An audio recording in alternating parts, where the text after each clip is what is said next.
Hey guys, welcome back to the Vid-Bits. I'm Bray, And I'm Brian. and today we're going to be starting one of the best looter shooters of all time, Borderlands 2. One of those games that just an absolute classic, and I'm glad that we're coming back to it. If you look back quite a while ago, we beat Borderlands 1 on the channel, which was a first for me, and that game unfortunately just doesn't hold up quite as well as Borderlands 2 does. And actually, with a little bit of time, I think that my order has probably pushed, my order of favorites has probably pushed Borderlands 1 to the back. I would say that it would probably go 2, 3, 1, and then I have no clue where pre-sequel fits because I have never finished it. Yeah, I understand. Pretty much feel the same. All right, so Dad's in control, and we're just gonna start things off here. So, you want to hear another story, huh? One where the very fate of Pandora hangs in the balance. If not, too bad, I'm telling you anyway. First, Gotta there love was Marcus. an alien prison opened with a mystical key. To the warriors who opened it, the vault was just a container of tentacles and disappointment. Yep. Absolutely. That's exactly what I was just talking about. Certain that the vault held no treasure at all. They were wrong. They were The wrong. vault's opening triggered the growth of iridium, a priceless alien element. Soon, the rare and valuable mineral emerged all across Pandora. Its appearance attracted many, including the Hyperion Corporation. They came to Pandora to mine iridium and bring order to the savage planet. Through their excavations, Hyperion uncovered evidence of an even greater vault. Their leader vowed to find it, to use its power to civilize the Borderlands, once and for all. But Hyperion weren't the only ones searching for the next vault's alien power. The call of danger and loot is not so easily resisted. That's for Several sure. warriors came to Pandora in droves to uncover its hidden secrets. Some would call them adventurers. Others call them fools. But I call them vault hunters.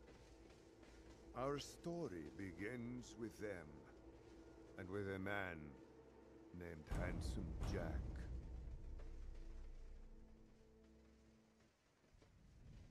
We have to skip this. Right? Yeah. Yeah, Unfortunately. it's such a badass scene, but unfortunately we've got I think we can get how much time of it can we get? 5 seconds, so I just skipped it. You just skipped it. Yeah. I'm going to try to get 5 seconds of it.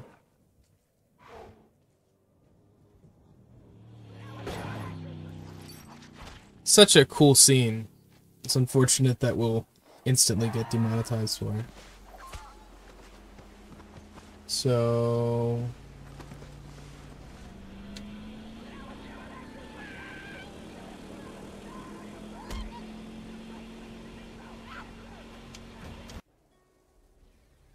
yeah, it's probably just probably for the best. All right. I'm going to go for Salvador.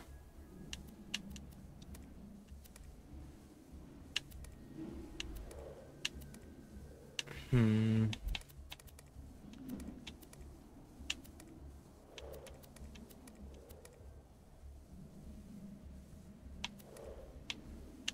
I like this one. There's something that matches. Something proper.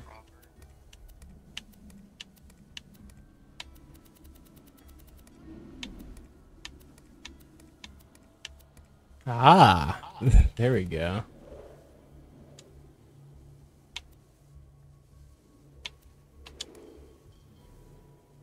I'm good with that. The ball is in your court now, Dad.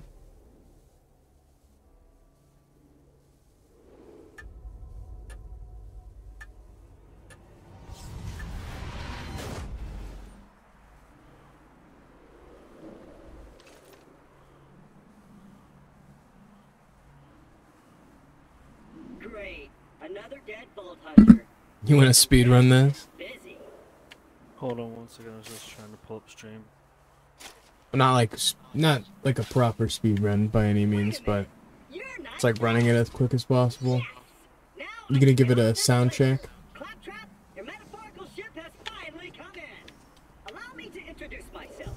I am a CL4P TP steward bot, but my friends call me Claptrap. Or they would if any of them were still alive, or had existed in the first place.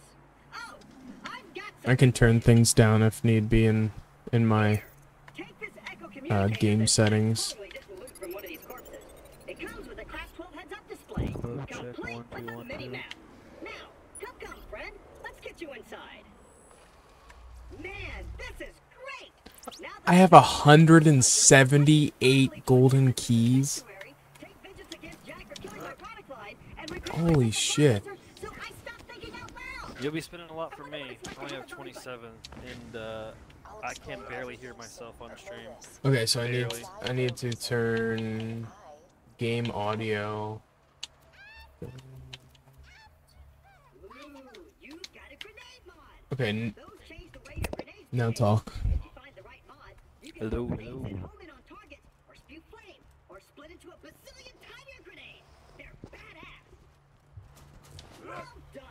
Your ability to walk short distances If I talk without like this, dying is will be that handsome normally Jack's the loudest that downfall. I should talk? I mean, you can talk a little louder if need be, but like that's a talk like a regular speaking volume. I feel like.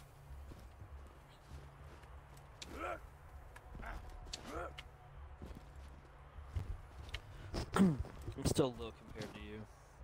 Okay. And I'll try to speak up a little bit instead of mumble like I normally do.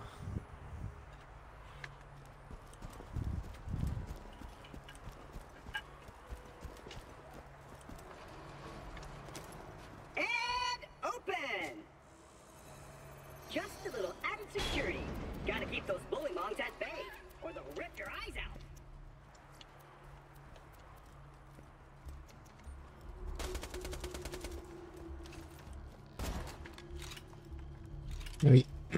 Say something. Something! Yeah, you peak way higher than the game audio now, so that should be better. They'll let us know, right?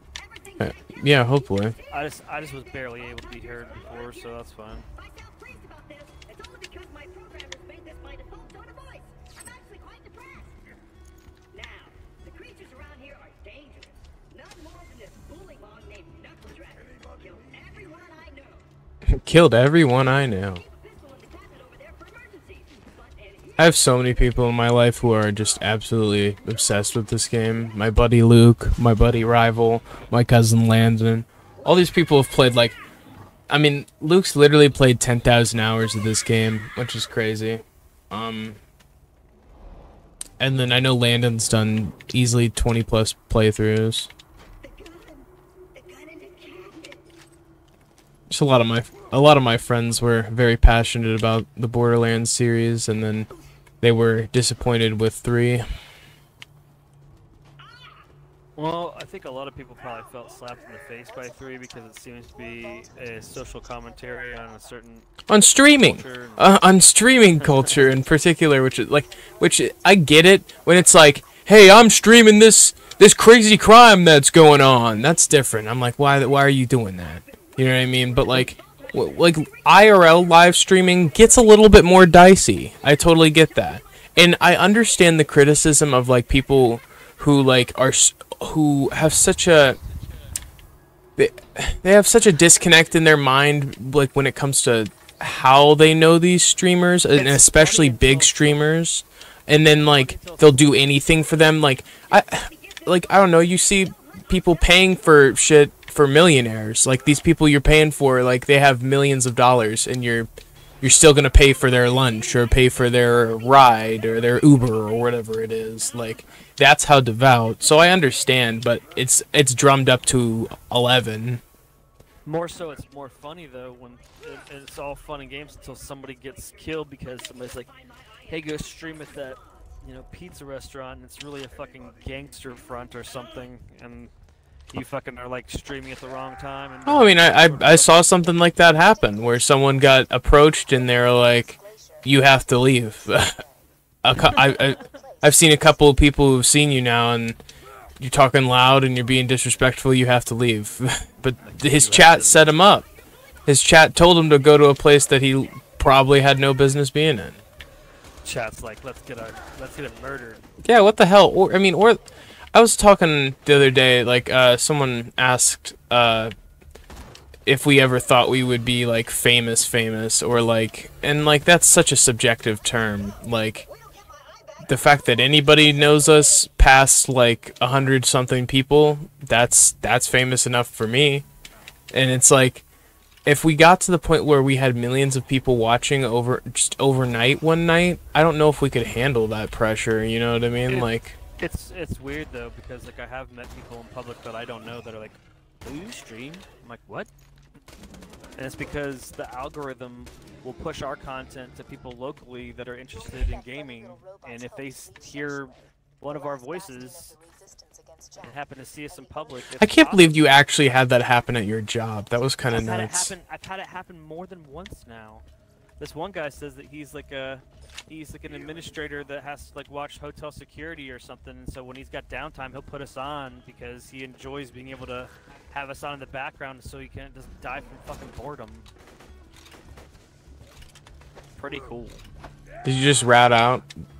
Did you just rat him out? No, like I don't. Yeah, so bro's just watching YouTube on the job. Too busy watching the Vid-Bits.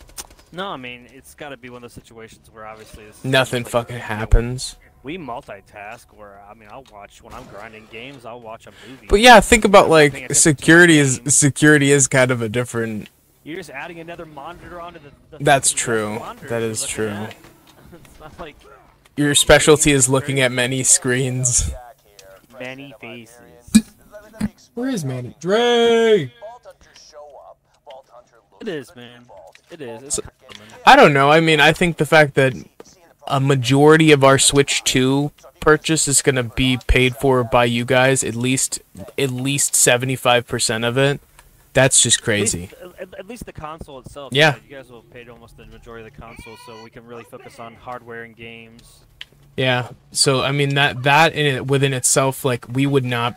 Like, given, like, I've had a bad streak at my job recently, just not having work. I mean, given the fact that it's contracting work, unfortunately, sometimes there's just not work to go around. So, like, if it weren't for you guys, we wouldn't, I don't think we'd have the means to even get the Switch 2 on release this year. Unless we were going to sell a large majority of our personal video game, Pokemon, Magic, or etc. kind of collection. Like, I don't know if you even have much Magic cards kicking around anymore. No. I figured you got rid of most of them. Unfortunately, Dad had a friend who was a little toxic, who was quite into Magic, and it kind of put a bad taste in his mouth towards the whole thing. Is that a good way to put it? Yeah, I definitely don't really care about it as much as I did because it got to the point where it was too big of a thing. I'd say one of the biggest quality of life improvements in Borderlands 3 would be the fact that you can get it so each person gets separate loot drops. You know what I mean? Yeah. The cooperation versus cooperation or whatever.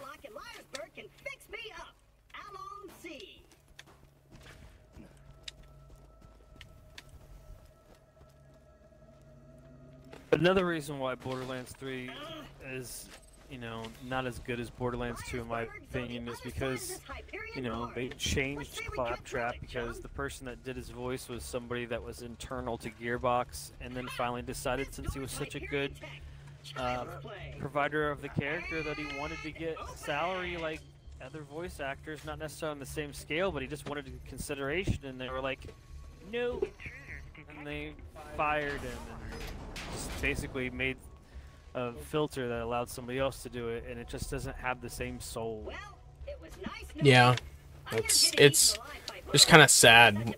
Whenever you fire someone and have someone just impersonate their voice for cheaper or for some political reason like that, like, it's just so shitty. Voice acting politics can get so grimy sometimes. It's like scabby, really. I mean, it really was off-putting. Unfortunately, I have a hard time separating politics and games. When I find those things out, it will make me enjoy the game less in some cases. Like shit, we stopped playing Destiny. Like even through all the really tough content periods and everything, we really ultimately only stopped once all the shit with all of the different people getting fired for no reason. Fire the composers. Fire the majority of the core team. Fire the marketing team. Fire the PR team. Fire the street team. And all because they made a horrible deal with Sony because it looked like a very lucrative amount of money, but it was going to mean that they were going to lose access to their intellectual property if they didn't meet a certain sales figure every so often. So it's going to happen again. Help develop the controller. You guys get to help develop the controller for the system, though, which they did. The jerk kept me as his torture plaything for a few months. Sony bastards. And don't get done to I was really good at it. My favorite part is the no fall damage. Me too. My least favorite part is the majority of the time is the driving. The driving. Yeah. And here we have the best part of Borderlands 2. And the reason why this game, unfortunately, may be still, regardless of what Borderlands 4 provides, be the best of the series, and it's handsome Jack, hands down. Oh, for sure. And given the fact that the best parts of Borderlands 3 are the DLC that have his clone and the gun, like, that has his voice lines. Literally had to do that to salvage Borderlands 3 for some people. It just didn't have the good writing that Borderlands 2 did, and a lot of the characters got just changed or like just watered down over time, you know? Like, not that they had the most development in the first place. And then the movie just doesn't help anything by any means at all. No. I feel like they had to make Blackjack Claptrap, though, to make it so that Blackjack, or that Claptrap didn't get any more hate. Yeah, Blackjack. Jack Black. They felt like they had to do that so they didn't get any more hate, because, like, if they would have just, like, continued to have him scabbed out for the movie, of all things, like, that would have been their opportunity to really make nice on the whole thing. Bring the OG voiceover actor back, and everybody would have been fine with it. Yeah, and they picked someone who didn't even have a voice close. He just did Jack Black, like, which is honestly why people are starting to hate him. Unfortunately, is because he's becoming like a Seth Rogen or you know, someone who kind of plays the same character in everything they're in, and they don't even alter their voice or. It's this generation's Vince Vaughn. Yeah. Vince Vaughn did the same thing. Very one-note Vince Vaughn. But Vince Vaughn's actually the least talented out of all of those people, so. I agree. Probably a hot Everybody he surrounds himself with is more talented than him. He's the person that if I had a grill, like a grill out, he's the person I'd give the steaks to last. You'd be so mad about it. Just don't give him any at all. Like, man, sorry, Vince. I kept this one on the grill for you, and I tried to keep it in that sweet spot, but I think I overcooked it. Give him a soggy steak. Yeah, here's a sloppy steak. Yeah, a little sloppy steak action for you. Damn racks. Huh? Apologies, but when Claptrap speaks, I feel my brain cells committing suicide one by one. I shall be out directly.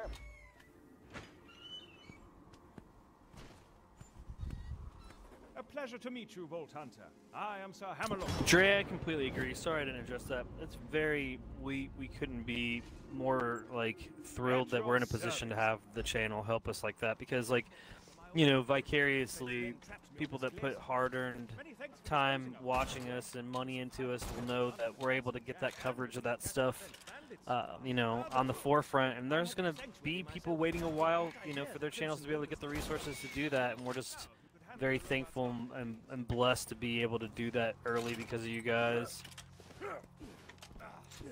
Even if there isn't like a metric crap ton of physical media at the beginning, there's going to be still unique experiences on the eShop that we'll be able to afford and stuff like that. So, and then of course Donkey Kong Bonanza comes out in July, which I'm glad they're giving us a month to be able to get that separately, because we're going to probably the main game I want to focus on besides the Welcome Tour and Mario Kart World is Deltarune Chapters 3 and 4.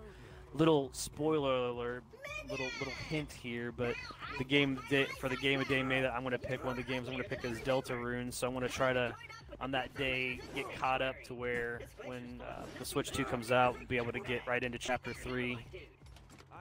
Pretty excited about that.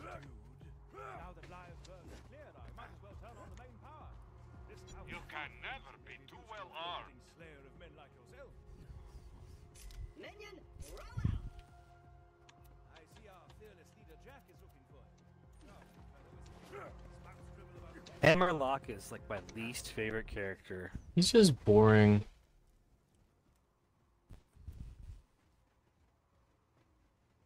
What'd you say, Bray? He's just boring. He's boring. Yeah. Like any of his quests are almost all of his quests are boring.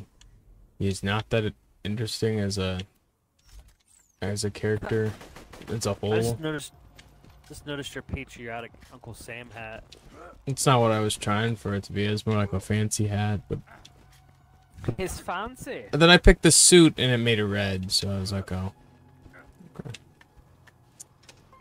All right.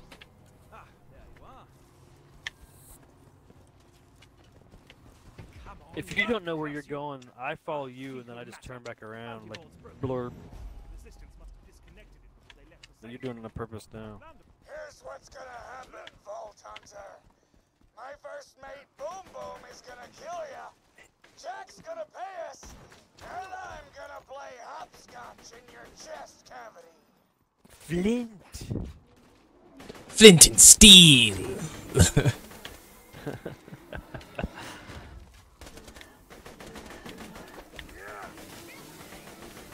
I know, Claptrack. We're just killing all these bully mongs first.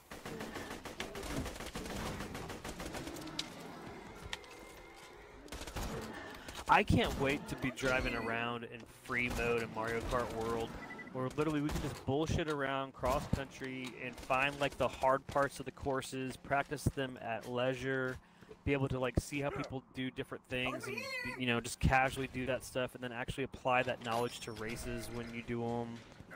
That's gonna be so much fun. There's like quests and stuff all across the landscape and stuff. How's your day been, buddy? We haven't really talked much since I left you for dead. Hey, you think you'll freeze to death out there? No, probably not. Oh, these pretzels suck. My day? Been pretty good. Just bought a pony made of diamonds. Yeah, because I'm rich. So, you know, that's cool. Goodbye. You're not wrong though, Dad. I agree. Absolutely agree. Mario Kart World's gonna be awesome.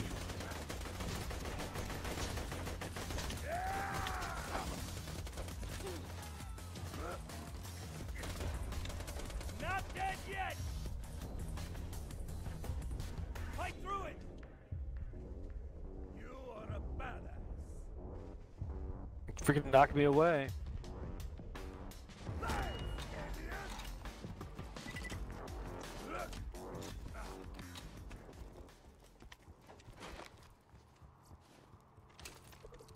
No, what the fuck?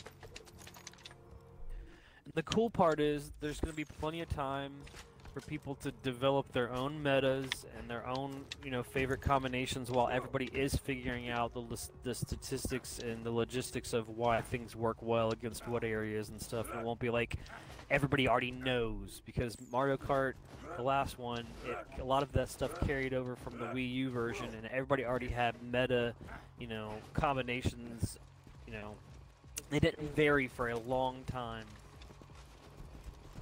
Yeah, they stayed pretty consistent for a while.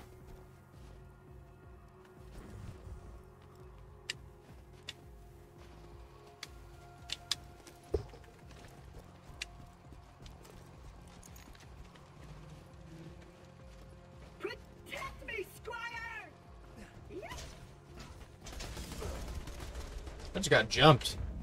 We've hijacked the train that runs through the dust. If all goes well, we should get to Sanctuary in a day's time. Hyperion hasn't diverted any troops from New Haven to pursue us, and the sandstorm has devoured their nearest frontier town. We just need... Oh, damn it! Everyone, get away from the windows! You've discovered one of Helena Pierce's audio logs. She was a lieutenant in the Crimson Raiders, the anti-Hyperion resistance. I'd be very interested to know what became of her. If you could find the rest of those audio logs, I'd be more than happy. Minion? What have you done? These are human beings with lives and families and... I'm totally kidding. Screw those guys. Claptrap is the best. I'm racking my brain trying to think That's of the thing, like, diamond pony I bought. I was gonna call it Piss for Brains in honor of you, but that just feels immature. Hey, maybe Butt Stallion? Nah, that's even worse. I'll tell you what, I'll give it some more thought. What were you saying, Dan? You have the combination of Handsome Jack, but then you also have the OG Claptrap active too, so it's just gonna be really hard for them to beat it. Gunplay, obviously, they have the shot to do it there. Yeah, well, it did better in... I'd say gunplay got better in Borderlands 3 for sure. I wouldn't say that the legendaries are quite as awesome as Borderlands 2's. Some of them seem a little generic, but some of the like Easter egg legendaries are really awesome in Borderlands 3. Like the one pump shotgun. Yeah.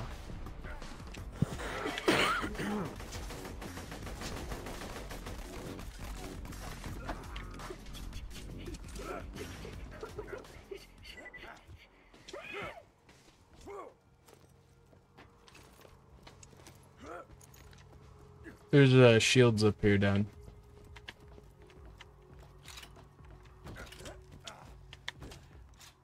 Oh yeah, that's right. We don't have the wonderful vaulting yet. Yeah, I just used the barrel. I should probably clarify. The diamond horse I've been telling you about, he's not a sculpture or anything. It's a living horse that actually happens to be made of... Actually, I'll go get her. What's that? Here you go. What's Stallion? Say hello. Yeah. Mud Stallion says hello. I wish I had some grenades. I'm not go look for some grenades somewhere. You good there, Dad? Yeah, man. Seems like you were breathing a little heavily. Maybe it was just right next to your nose. It was.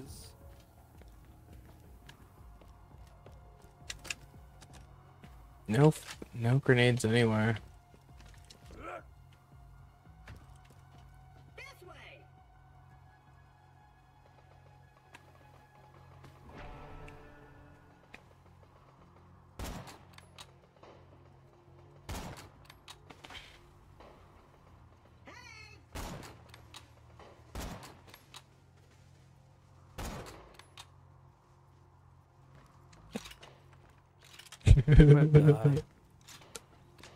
Yes. I accidentally I was trying to help you, and from all the way over here, I accidentally stole one of your kills. I'm over here looking for your damn grenades. Just come back. There's no grenades over here? We'll be alright. Oh god, you killed that guy.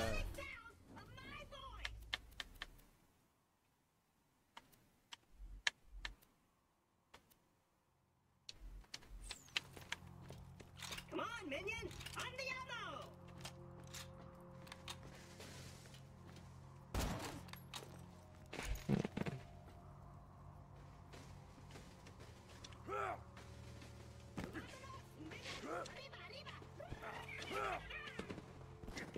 That was dumb.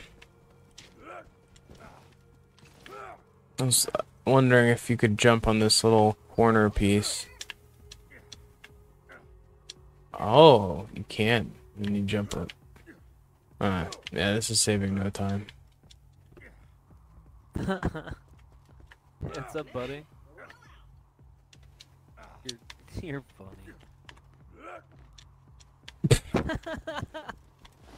That did not save any sort of time whatsoever. Gosh, these barriers, it's like the Great Wall of China, like this small, less than a foot gap I can't jump over. I just wanted grenades, really, because you can cheese the fuck out of this by throwing a bunch of skyrockets at it. Light the fuses, bitches! Boom boom. I'm ready to blow! Gotta boom ya! Hey, father! Ow! I'm explode!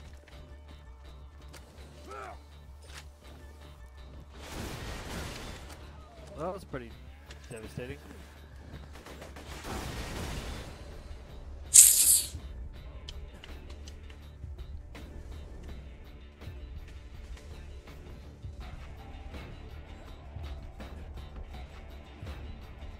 This is gonna be my first death because Dad doesn't want to help me. God, I walked over here because I figured you were gonna pick off an NPC. There's none. It's alright, man. I'm dead too, so you know you could have said that you needed help way earlier than like right when you're about to despawn. That could be true. Why'd you say despawn like that? Despawn. Despawn. There you go. I almost killed him, and I died too.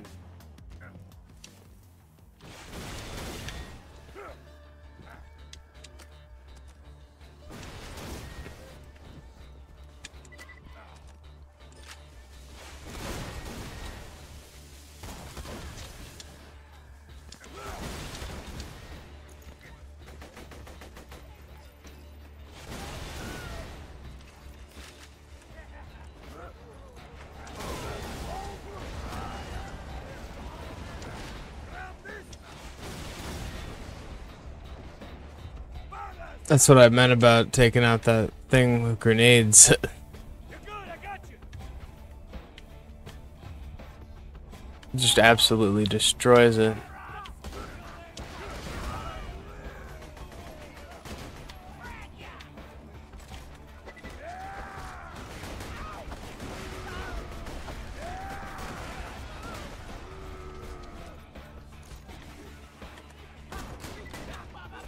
He sure said boom a lot. Huh? You dropped a grenade mod. Be sure to equip it. Nah, I'm good.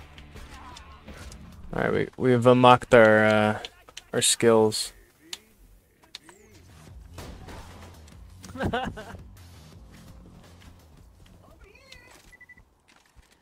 Man, if Borderlands would have came out during instead of like Mortal Kombat during the time that the ESRB was like established and everything, they would have like not had like a mini heart attack. They would have had strokes. Don't do it until I'm out of the way.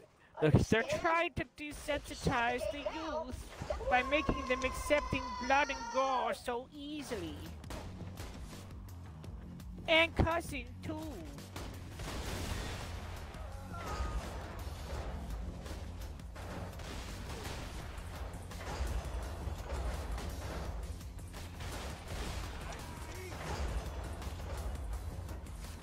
Explosions?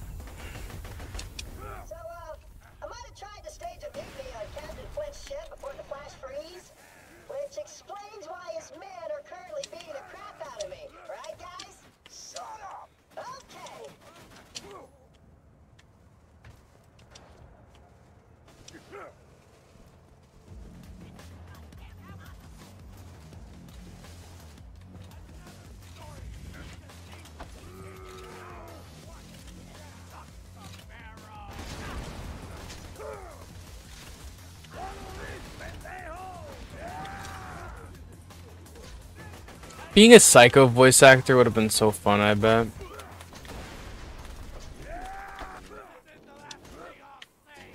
You're just saying a bunch of goofy ass lines.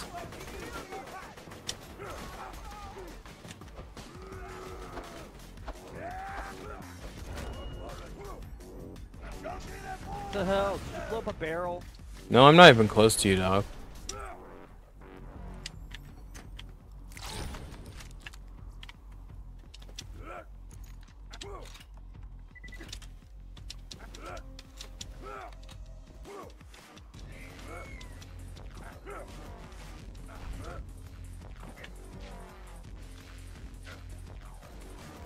What the hell just happened?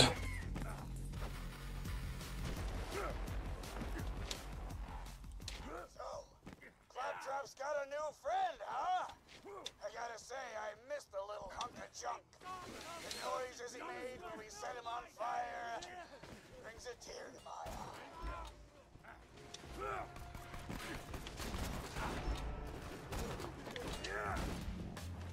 I don't die so easy. Weakness, please.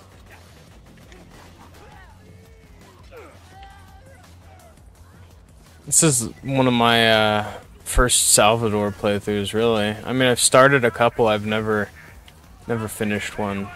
My claptrap unit! Little bastard escaped a few months back. I've had to use Ethan as my backup torture dog.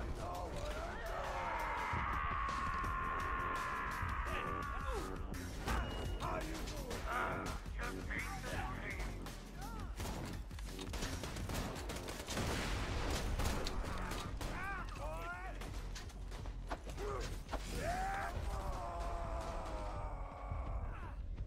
At the sound of Eden screaming for his life, it will be neutered. I see how it is. I see how it is, Dad. 235! I had your revive, but you keep letting these people kill us.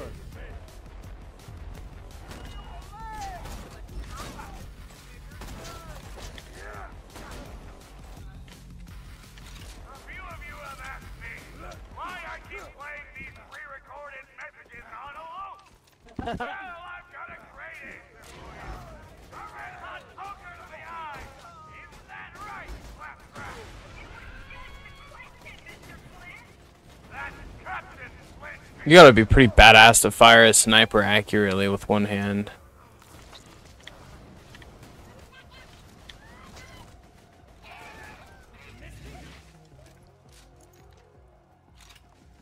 Toilet guns, eh? Gonna take them both, huh? I was gonna dual wield them. If you want one, you can have one. No, that's your thing. So you do that. No, have one. I'll just put a sniper. No. I already dropped it. Not taking it back. What? You know what? It's covered in poop just for you. Bringing it back. Hey, Cornholio, what's up? What's going on, Cornholio? How you doing? PP? Please insert any donated organs into the receptacle below. Ugh.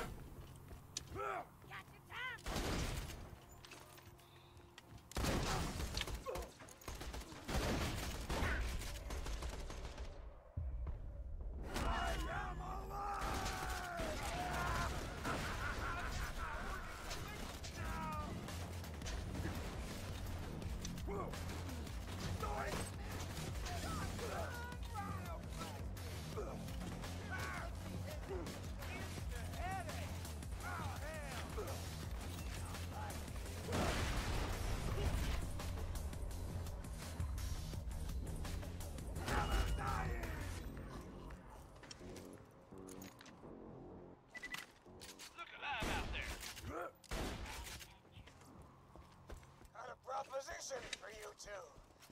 You and Clappy be our personal torture buddies for life, and we won't kill you. Think it over. Take your time.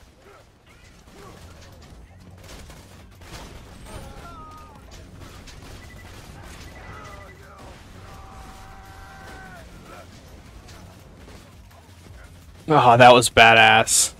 This is what I've been missing out on not playing this character.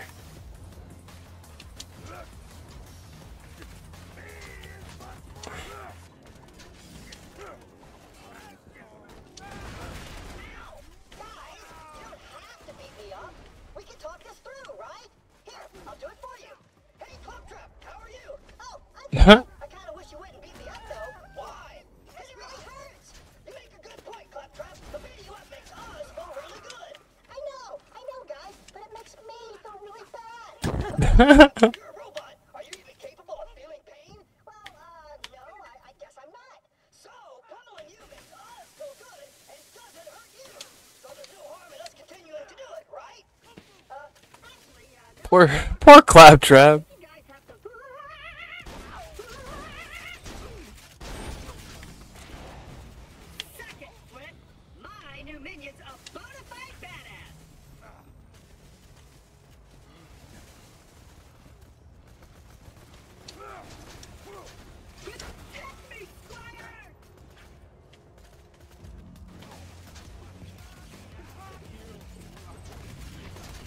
Yeah, we played the co-op game Split Fiction. We're probably about halfway through it, but We're just kind of trying to. Yeah, no one really had much interest in it when we were streaming it, and so we've just been slow rolling it. We'll come back to it at some point.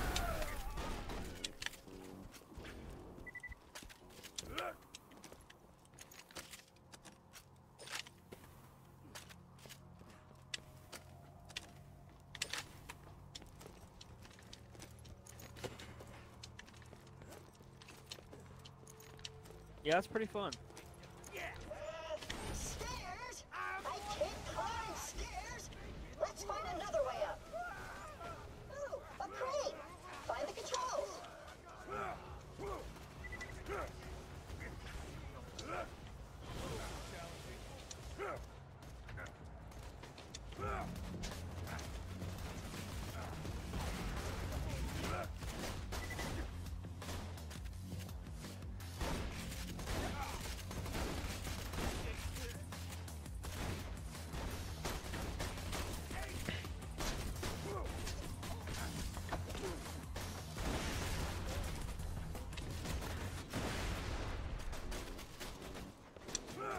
Take your time, old pal. Standing on immobile platforms.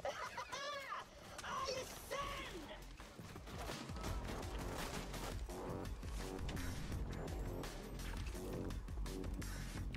Yeah, I played DuckTales Remastered. There's a playthrough on the channel, I think. We did that. You did that for sure. Yeah. Yeah, it's definitely a lot different with the longer boss fights and stuff. Pretty fun.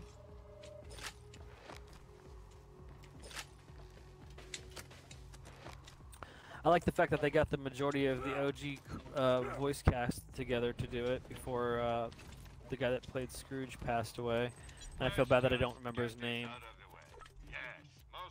I'm usually pretty good with that. Be sure to fill up on ammo up here. You know what? You fill up on nuts. Fancy nuts. Oh god, the fanciest. From a fancy tree. What tree? Ah. The swimming in the money tank. Yeah, swimming in the money tank is one of the coolest parts of that remaster. It's hard as hell, though. The remaster. Are you ready? Just purchasing some bullets and stuff. Don't have too much fun. Let's have too much fun. Come on out, Flint! Your Claptrap unit has returned!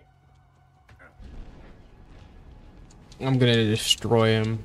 Like, that's why I got 2 shotguns. The new torture dolls, boys! Let's turn up the heat!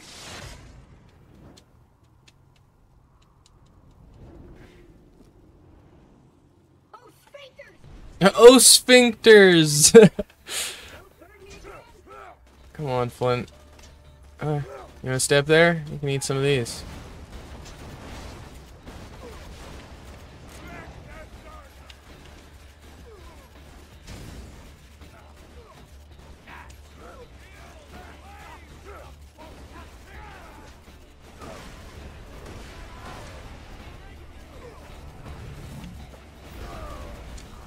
Dude, Gunzerking is crazy. You see any enemies? Oh, dude, the double shotgun might have been an L choice. Oh. Oh, I was right there. Yeah, as long as you're still alive.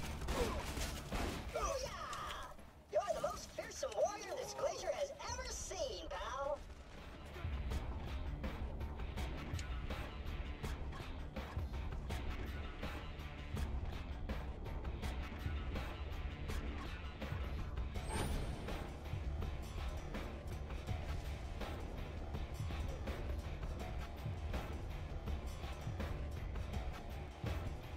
Pick too big of a target.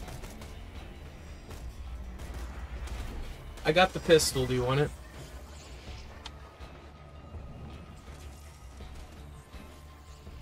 Padre. Sure. Sure. Okay. Hyperion suggests that you rejoice in your temporary death. A victory achieved without suffering is no victory at all. A victory achieved without suffering is no victory at all. What the hell?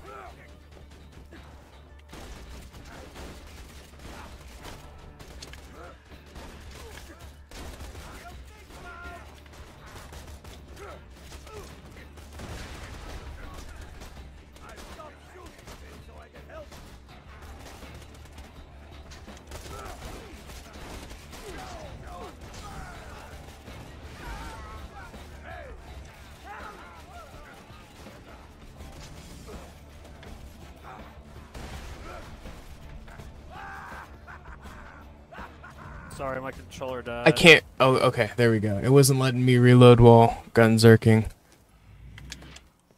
All right. Nothing like a controller dying in the middle of the battle. That's fun. There's also a Jacob's pistol. Not sure how you feel about these.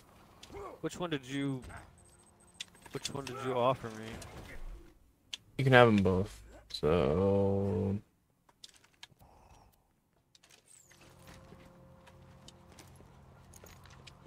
The tinderbox, baby. You want this other one? Nope. You can have them both.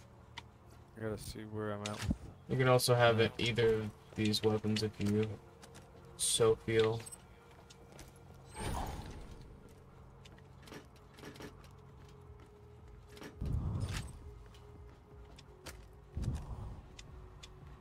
Well, these controller batteries are low too. Wonderful. What happens if I put in one of these? I remember that Tin game. I don't know why. I think my cousin had it. There she is, me mighty vessel. Lower her into the water, you salty dog. Like he brought just plug it in. He brought so much emotion to Claptrap that I feel like hasn't since been captured. You know, I don't feel like the new guy gets the mannerisms down quite as much as he does.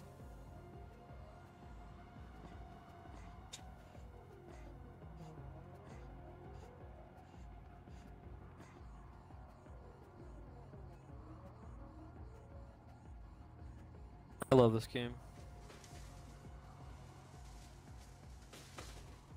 I can't wait till we get to the Torg stuff. Agreed. I mean, it's freaking Mr. Satan from Dragon Ball Z. Explosions?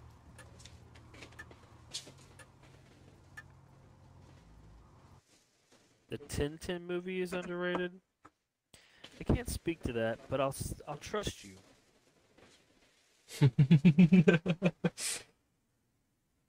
Very safe answer, Dan. I thought it was decent as a kid. I don't remember like any details. I remember he like does like a zipline spot at one point, I think. Tintin explosion? Sanctuary's off limits. You bloodshot's can stay in your hole. I see How they know I have a hole? Awesome. Why don't you boys run on back? Everybody's got a hole. Oh, good idea. I think we'll just turn There's around. a whole and song head back about to our... Get it? A whole song? Pandora is a violent and dangerous place. Sanctuary is slightly less so. You'll need a car to reach the city gate. Get to the catch a ride.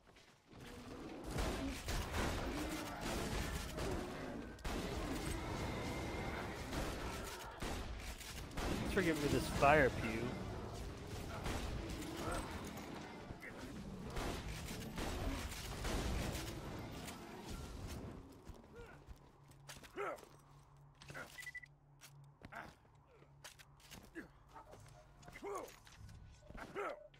This mission. Whoa! Unauthorized user up in my grill! You trying to hack my catch a ride? Uncool, bro. Damn it. Oh, sorry. Darn it. A man named Scooter controls these catch-a-ride machines. He may be short a few chromosomes, but he's a savant when it comes to vehicles. He's locked the station to prevent the bandits from using it, but I'm reading an inactive Hyperion bot in the Bloodshot camp. If you can attach its interface adapter to the catch-a-ride, I can hack the machine and get your car.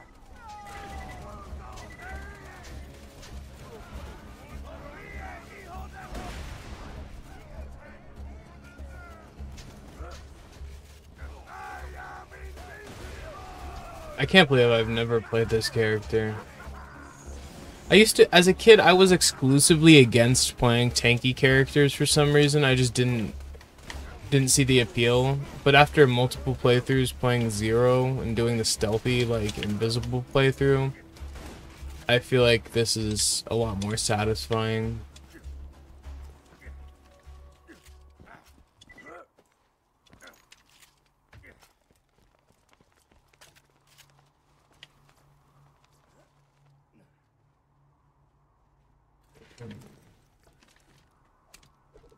Borderlands, the only game where guns eventually are as plentiful as toilet paper, if not more. What? That's not how it is here in America? We don't go around every corner and just find a gun on the floor? Have to rewatch the Tintin movie, please. Everyone's packing. Like who? Farmers. Farmers' mums. Gotta love Hot Fuzz. Such a good movie. This table is my corn.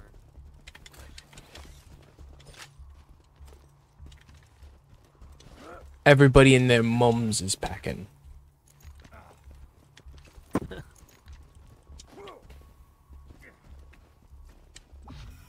Just attach the adapter onto the catch-a-ride, and I'll get you a free car.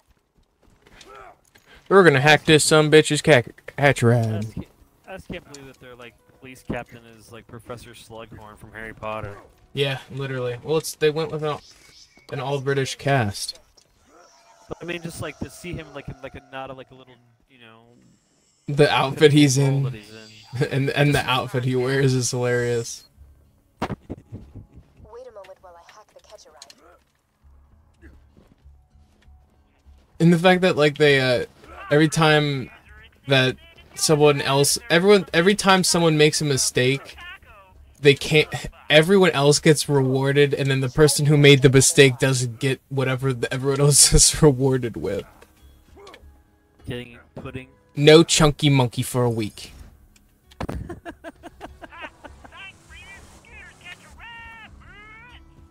It's bullshit. That one. You should now Get in my catch-a-ride. car from any catch-a-ride station. Now use one to jump that gap. Right. You're not gonna jump the gap with that much momentum. That's not a gap. Now head to Sanctuary and find Roland. He'll want to meet the Vault Hunter who stared down Handsome Jack and lived. Oh, we're gonna meet Kevin Hart? He was the worst casting choice for Roland ever. Roland is the least comedic character, and the only time he is comedic is when Tiny Tina imagines him as such in the DLC. That's it. Like, Yeah. It's like you think that they looked at that like they're I almost forgot to mention dignity. basis. Easy, Blood Stallion. Easy. Give me that seed!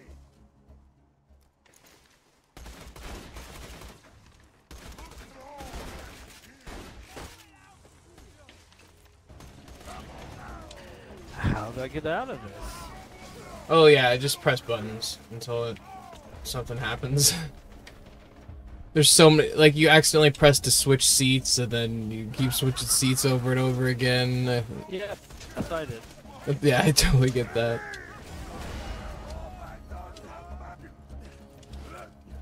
That works. Did I watch the thing? Hell no, I did not watch the shitty Borderlands movie. I would not subject myself to such torture. Especially considering it's an IP that I like. And I don't hate Jack Black. I just don't think he was the right casting choice for Claptrap. I don't think that Jamie Lee Curtis was the right choice for Tannis. None of these characters, none of their... Like, it does not make sense. Like, at all. It's almost like they saw that Roland was kind of short, and they're like, dude, it would be so funny if we made that Kevin Hart because he's short. Like, that's like what they did. Like, that's literally what I feel like they did. Roland's contacted you? So ridiculous. It was a flop. I bet Gearbox didn't help either. They're like, yeah, attach all these big name stars to it. Yeah, do it. They ruined it right off the rip by not making it rated R. Yeah, it should have been rated R. The game is essentially, it's M, so it's essentially the rated R of games. Like, so what have we done here in the first hour that's been rated PG? Like blowing people's heads up and exploding people and a bunch of swearing. Like, it's not really a I wouldn't, like, though I'd say the game, okay, I'd say a 13 to 15-year-old can play it if they're mentally mature enough. But I would, like, because I did. Don't get me wrong, I did. I think I played this game at 12. But, like, it's all based off of a child's personal mental maturity, and that's different for each and every person. So, like, I feel like, you know, making the movie PG-13 just because, you know, maybe the game is popular in that age range, or that's when people possibly start playing it, doesn't necessarily mean that that's going to make a good movie, because that's not who the game is, not targeted to those audiences. This is my argument. Okay, your whole argument is to make the game PG to make it more accessible. So what are you doing? You're getting all these kids that are allowed to see this PG movie, and then when they want to see the source material, they're like, nah, you can play that till you're 17. Yep, exactly. What does that do? All that does is revert. It's like makes it more enticing because you tell them they're not allowed to do it. That's exactly true. I know damn well I wanted to play COD way more when I was younger because my friends were doing it, and because all the older teenage boys were doing it too. So you knew that was the thing that the kids that you possibly would look up to would be doing. So you're like, well, that must be what all the cool kids do. Well, it's not even that. I really did, and I to this day enjoy the arcade-based the arcade-style round-based zombies the most out of any of the Call of Duty stuff. So it's like, as much as, you know, you were against it, like, I wouldn't have been able to play one of my favorite games, really. You know what I mean? Like, and it's not even, like, the multiplayer's fun if you have friends, but I'm not the type of guy to grind that out by myself. Like, I just don't. And I've since given up camo grinding because it's just lost. There's so many camos now. Like, back in the day, it was like probably like 12 camos to get gold, and now it seems like there's like 17, 18, possibly 20 camos before you get gold. And then you have to, there's just so many extra fucking, they've done so much extra to that process, which it used to be satisfying to get guns camo unlocks, because it's like getting armor in Halo. You know what I mean? Like, it's a badge of honor. Yeah. What do you got? What kind like, of kit you were? like that means you got pretty much every type of kill possible with that gun. You got long shots. You got bloodthirsty, which is 5 kills in a row. You got triple kills. You know what I mean? You did all the things. Like, you've mastered the gun, essentially. And in Black Ops 2, it would give you even a calling card for mastering a gun. And it seems like they've just slowly given you less and less over time for doing things. And you have to do more and more for basic things. Yeah. You're not the only person that gets a headache in VR for portfolio. Yeah. I love VR. I actually really enjoyed the experience, don't get me wrong, but I can't play for more than 2 to... Oh my god, dude. He knocked me all the way down here. You're gonna have to kill him. Yeah, I work in an industry where the industry to the point where I see people and talk to people about it, and that's the #1 complaint with younger people specifically is it gives them a headache. What you can do, and I don't know if you have glasses or not, but what they make is you can get your glasses prescription fit to the size of the goggles, and it'll not give you a headache if you have glasses because you're already adjusted to that prescription. See, most of the time that nausea stuff goes away after consistent use of the VR, just like glasses, because it's a magnified thing you're looking through, so you have to get used to that, you know?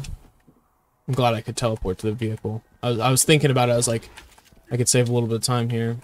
But yeah, that is that's a suggestion. If you have glasses, see if you can get like your actual lenses put in. It may be a little expensive, but I have friends who've done that. Because my buddy David, no, it's not David who got the. Who is it? I can't remember. David has a VR, but one of my friends got those, like the actual. Oh, it was Wyatt. My buddy Wyatt from high school, or from middle school actually, or actually he's an elementary school buddy. Now that I think about it, but he had gotten like a whole setup, and he even got like he doesn't wear glasses, but he got like a minimum strength one, so it just reduced the amount of nausea he had because he played it a lot. It's fun though, dude. I played Pavlov VR. Like I was hanging out with my buddies, staying the night, and like they all had went to bed, and I was playing Pavlov VR all night, which is essentially CS:GO but VR. Which I'm not a big fan of CS:GO, mainly because of the way that aiming works. You're encouraged not to aim down sights ever, really. You're supposed to just learn to no scope pretty much anything, which is just odd to me. I find it kind of weird. No scoping an AR. But just because I mean, I'm not the biggest fan in general of CS:GO, just because of the toxic community as well, and not to mention the gambling that's built right into it. Like, don't get me wrong, I know based off of myself and my family that I am prone to addictive traits, so I just don't need to put myself in a position where it's like, oh yeah, let's just spend a bunch of money on CS:GO knives that mean nothing. Don't get me wrong, I already buy an inappropriate amount of Pokemon cards. I don't need another fucking avenue to waste money. Does that make sense? It's investing. Well, because before that, it was just Destiny. I was buying fucking Destiny DLC. Bought hundreds of fucking dollars worth of DLC and shit for that game. Like,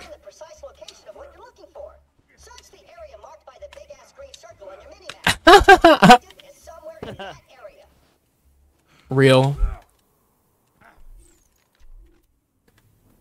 But yeah, I think that hobbies are great. Don't get me wrong. If you can healthily enjoy your hobbies and not spend too much money or just get too far in, it's great. But I think a lot of people, maybe they don't have a vice that they're addicted to, like caffeine or whatever it is, because I know plenty of people my age who they're just straight up addicted to caffeine, drinking fucking way too much energy drinks a day. So like, you know, maybe you don't have those kind of vices, but those same people spend hundreds of dollars in microtransactions on games, skins for Fortnite, fucking, you know, currency, NBA. God, I have a buddy who has, he swears he has 10K worth of NBA shit, and I didn't even know it got that expensive. Like, he has his NBA profile is worth like 10 grand.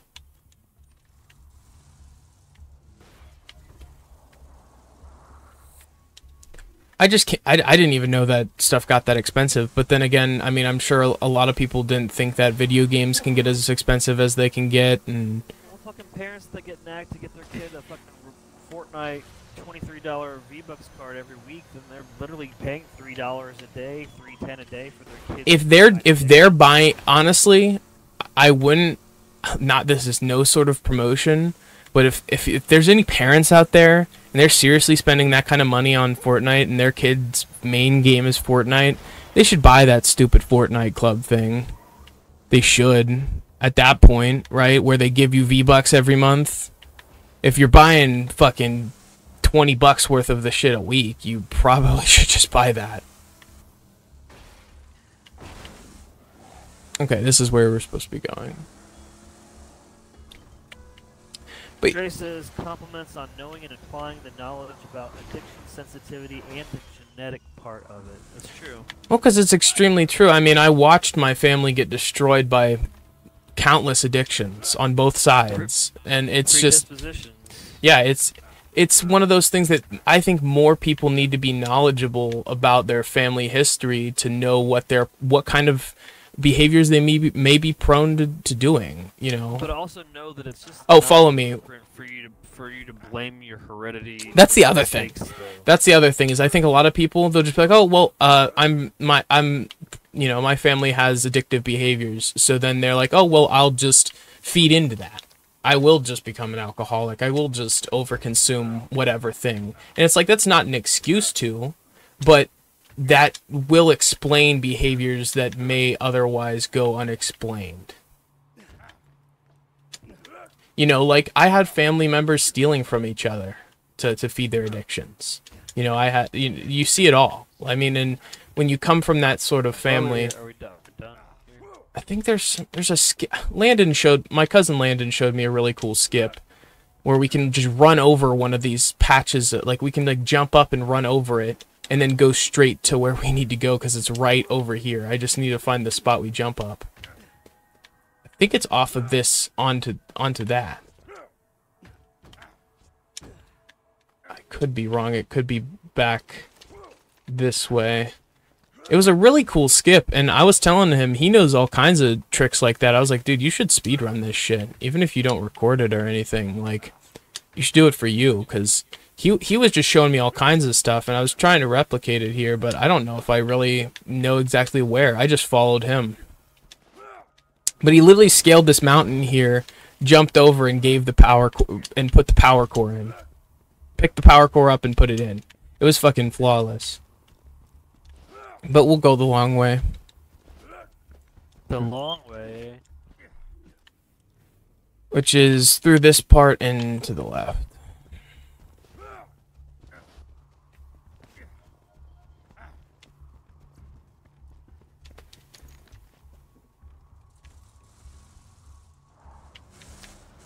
Cornholio says, I feel like Ubisoft needs to make new games. Like, I'm sure Assassin's Creed, it's good, but they did like 10 times. It misses when they make games like King Kong. Okay, this is stuck. I can't even jump out of it. I mean, God, one of our favorite games is Scott Pilgrim vs. the World, and that's technically under the Ubisoft. Can you jump out of this? I did. Okay. Yeah, punch it. This way.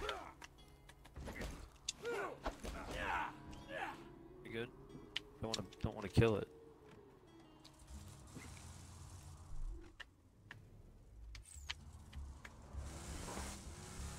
Yeah, I've never smoked because my papa was a big smoker and my mama wasn't, and like they both sat me down and said, "Promise that you'll never do this." And I thought, this makes sense because there's somebody that's clearly married to somebody that loves them but is sad that they do it, and there's somebody that's doing it and clearly wishes that they didn't, and they're both telling me not to do it. I'm like, good enough for me. Ugh. I pressed the switch button in the middle. But also, in the same situation though, like Braden said, like, had predisposition with my family where, like, my grandfather, like, my other grandfather was very much an alcoholic to the point where he pretty much died because of it. So. Well, and then I mean, not to talk too much about our family, but then you look at his children, your mom and her sister, and both of them struggle. Or, yeah. well, it killed your mom, not to overshare about... No, same situation. Yeah, my mom pretty much died because of it as well. So. And then our aunt is still struggling with it. So it's like I think when you see those people in your life struggle with those things, it does deter you to an extent. Like, though I'm under 21, I have plenty of friends who already are borderline alcoholics. I'm gonna be real, drinking every single day, and it's like. It also shows you how hard it is for families when they know these things and they still have to watch you do it anyways, and they're just like, bro, isn't that fucking enough? Isn't that enough? Like, and you're just like, nah, I'm gonna do me. And don't get me wrong, I think in this life there are mistakes that all of us have to learn from on our own and make those mistakes on our own, but nobody in your life wants to see you make a mistake that could shorten your life or You know what I mean? could be prevented, right? Absolutely. And that's our brief PSA.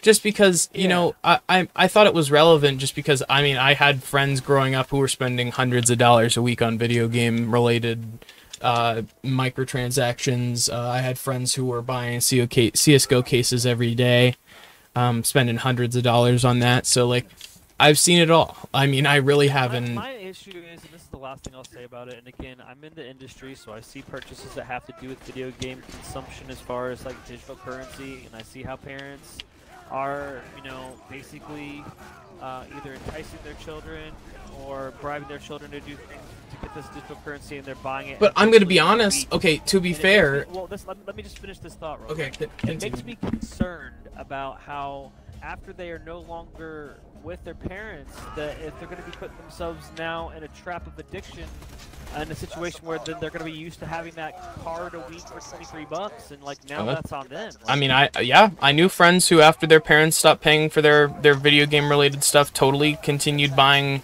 hundreds of dollars a week, blowing like half or all of their check on it. So you're now, but what I'm saying is you're putting them off. You're not. But okay, but what's the truly what's the difference between that and rewarding them with a pop or rewarding them with sugar like candy? No, it's what I'm saying is they shouldn't be giving them the card. They should be giving them the money and making them make the decision with the money to get the card. That's true.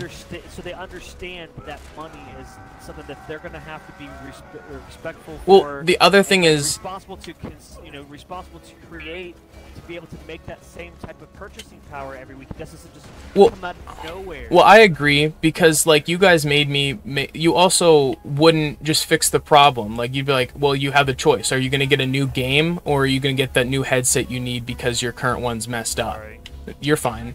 Or are you going to get a controller or are you going to get a game? You know what I mean? Like because then I felt like I had to make that decision and I had to. It is the same thing like the value of money. But like I think the problem is a lot of parents do similar things like giving their children sweets and then they're just addicted to sugar the same way as other people are addicted to alcohol, nicotine, caffeine, or anything else.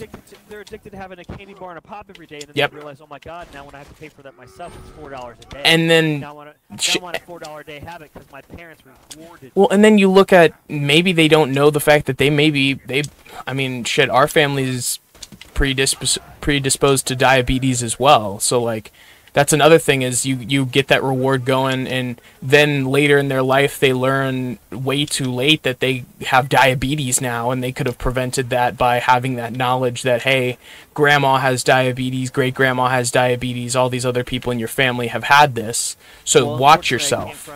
I came from the generation where everybody ate their feelings, and then they did reward their kids that way. Like, oh, you want a treat? You want this? Go get some McDonald's. Happy Meal? Yeah. Then you better be good. Take you to McDonald's and give you some carcinogens. Would have been happy to know how quickly you wiped out those bloodshots. Yeah. So I mean, I think ultimately the message being consume responsibly. Whatever that be. And learn the value of money. Yeah, because, you know, I think everyone should be entitled to have their own thing, but when that thing gets in the way of feeding yourself, taking care of your responsibilities, like your feeding your animals, children, whatever, though, that's when it becomes a problem. When it's getting in the way of your life, it's no longer just something you enjoy, but something that controls you. What do you enjoy more? Somebody handed you a box of, you know, a nice $15 box from a place like Raising Cane's, and like you know that it's $15, or you have worked for an hour or 2 hours at a job, hour and a half at a job, had to earn $15, knew what it was to spend an hour and a half at a job. And that's the other thing is like when you value a free meal so much more. Like when one of my buddies is like, "No, I'll pick up the tab." That means so fucking much to me as someone who works. Like, seriously, it does. It definitely does. That's why it's on my family's credo that there's no such thing as no room for free food. It's true. Sorry, I'll pack it away. That's fine. Just ate. Somebody's like, you want a sandwich? Yes. Yes, I do. Hey, you like my... Roland, is that you? Oh, it's the Vault Hunter. Get in quick. Roland's echo communicator went dead. We need your help. But it's not more of a lecture, more than something just like it's like a Well, PSA, because it's important to know that, and, you know, because I mean, again, I deal in commerce, and I'll see kids in their mid-20s just throw wads of money at the counter and not know how much is there, not know shit, how dude. much they're paying. You saw, like, when we say for example, me and Dad went to get some Pokemon cards when Journey Together came out, and the people in front of us, between them, and they were together, so like it was a boyfriend girlfriend. They spent $600+ on Pokemon cards that day, buying every single one available. And I don't know if they were reselling them or if they were opening them, but regardless, that's an issue. Like, you should not be, you know, I mean, an average credit card maxes out at $1,000, right? So to be that's fair, it was around tax time, so you never know. That's true. It was around tax time. But still, that's still an obtuse amount. I feel like we spend a lot, but we've never spent that much in one sitting or on one occasion. So half that much. Yeah. Between the two of us. Between the two of us, right? And then like that lasted a while because we didn't open it. We didn't open it all right away. So I don't know. I feel like, and I don't know. I love Pokemon cards, but at the same time, like, you know, there have been times I've learned from my mistakes. We overspent one time, and then we were eating shitty microwave meals and ramen, we were eating different because I decided that I was gonna splurge a little bit, and then you feel that, and you're like, well, I'm not gonna do that next time. You learn from that mistake. And I think everyone can at times feels overspending, like feels what it does to everything, you know. Yep. We've all been there. Darn. Roland needs your help. Without you, the Crimson Raiders don't stand a chance against Jack. Please find out where Roland's gone. Sanctuary, built on the ruins of the Dahl Corporation's finest interplanetary mining ship. Now the last refuge for thieves, murderers, and outcasts. Welcome home. Alright, so first things first, let's, I guess I'll go talk to Deuter. Old Scooter Boy.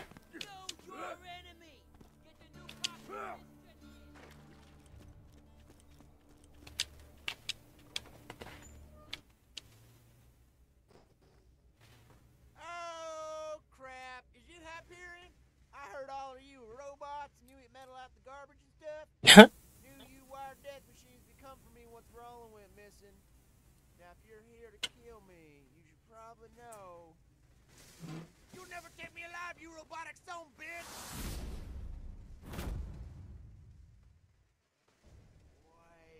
Okay, so if you're taking a trip to the U.S., Dre, let me think. Let me think of some U.S. specialties. What? I'm trying to think of what kind of stuff that typically is either completely different or not in other states. Try to get a Philly cheesesteak.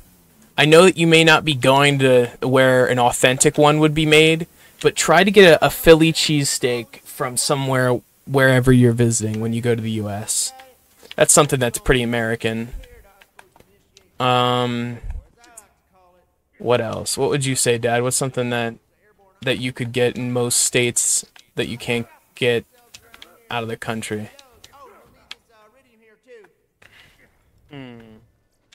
Stop by like an American gas station. get like some roller food. We got drive-thrus where you can actually stay in your car, drive all the way through, basically. Ooh, like Sonic, or you could go to like a Sonic. That would be cool. Get like a chili dog, and like a foot-long corn dog. They have like corn. They have like car hops that come out and serve the food to you while you stay. Yeah, they're on skates and stuff. It's They put pretty the cool. tray on the side of your car. Yeah, that's neat. He ate one of my cars once. Yeah, the whole car. You can go to a Dave and Buster's if you can find. Yeah, a Dave and Buster's would be cool. It's like an arcade. It's like an arcade with some like generic food, and then you buy like It's like an adult Chuck E. Cheese. That probably doesn't know what that is. Yeah, but a Chuck E. Cheese is like an arcade you bring your kids to that serves like pizza and shit. Well, he probably does know what it is because of like, you know, like an adult Five Nights at Freddy's. Freddy Fazbear. Freddy Fazbear's.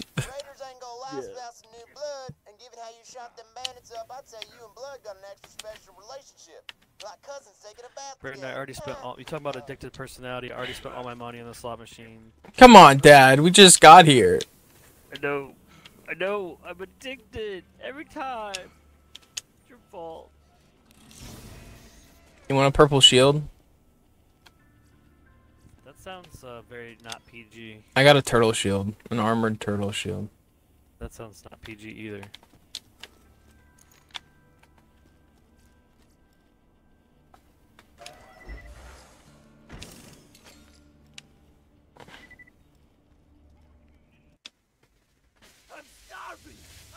See, like, what about this is PG-13? Like, I get it that it's cel-shaded and it's not, like, photorealistic, but, like, what? Alright. Sorry. No, you're fine. I need a shotgun. Yeah, you're also welcome to the guns in here. You buy me a shotgun, Dad. Well, what's American as hell is the fact that, like, I knew people growing up who had shotguns or guns lined up for them when they became of age. I feel like that's pretty fucking American. Like, people who are going to the range and shooting at, like, 10, and then they knew that the gun they were shooting would become their gun when they were old enough. One day, I can't wait till you blow a head off a deer with this. This would be your deer slaughtering machine. I watched my daddy blow a deer's head off with this. I blew a deer's head off with this. And one day you'll watch your son blow a deer's head off with this. Now, most people would say this is not what they would call a quote-unquote deer hunting gun. But to them I say, watch this blow a deer's head off.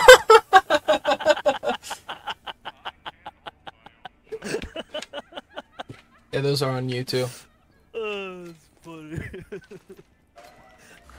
This may not be quote-unquote registered with a quote-unquote unfiled off serial number, but you know what that they say. What they don't know, don't hurt them. What happens in Vegas stays in Vegas. Now come here, son, and pull this trigger.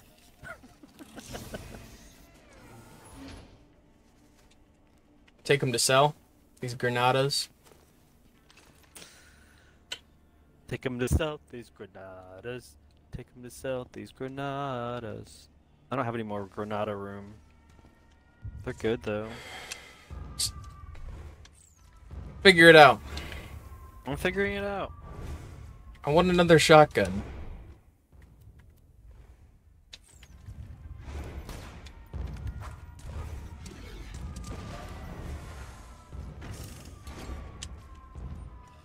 Alright, we'll spend one more. Oh my gosh. Take them. Are they better than what I had?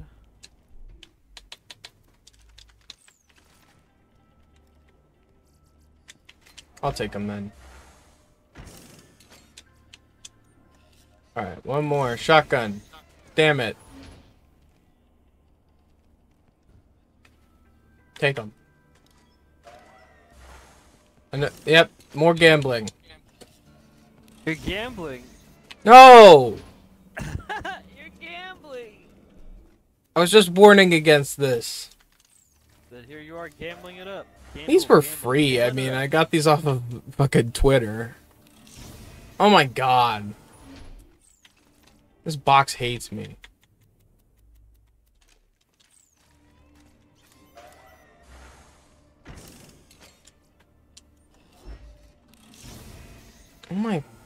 shit. You want these? I gotta dump this shit off real quick. Find some place to sell. Marcus? Gambling it up. Let's stop at a round number. 166. PSA goes right out the window there, Pops. This is Braden's fault. This is Braden's fault. He's got all these keys. I don't have all these keys. I haven't spin the box. Almost dead? I can fix that. Oh shit. Could I have a refund, please? This gun doesn't seem to work. I don't know.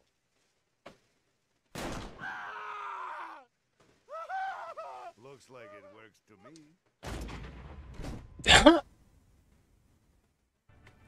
No refunds. Let me know if anything catches your eye.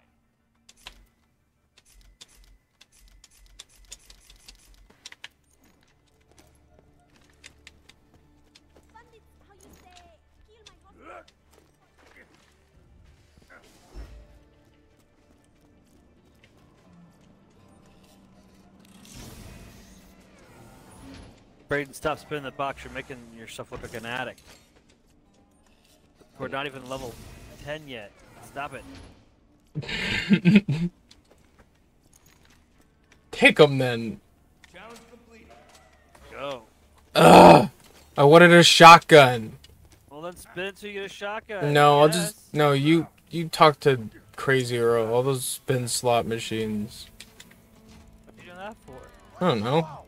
It's not gonna be better than the stuff that's in the freaking that. No, it's great. And tip my local bartender. What do we do? What upgrade did you do? Backpack? Bank? I'll probably end up doing shotgun. Oh. It's dangerous to go alone, jerkwad. Backpack. It's dangerous to go alone, jerkwad.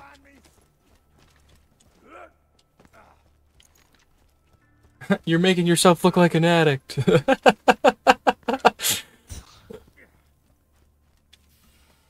I'm sure there's more available right now. I don't even know how I got that many at once. I don't know either. I only have like 29. I think oh, it's probably when I bought one of the games that gave me some.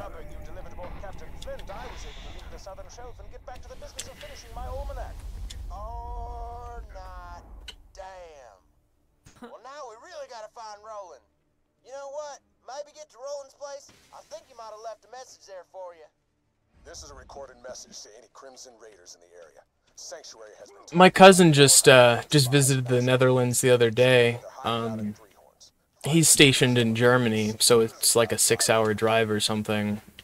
I was super jealous. He went and saw the... What are the flowers called? I can't remember. Like the big gathering where there's just fields and like 4 miles of flowers or whatever. The pictures were just gorgeous. I learned something about their diets and come up with a catchier name for the beasts. We're not doing a... It's not a main mission. We're not doing any hammerlock missions. Fuck that guy. If you're gonna be a Vault Hunter, get in. Roland left a message for you.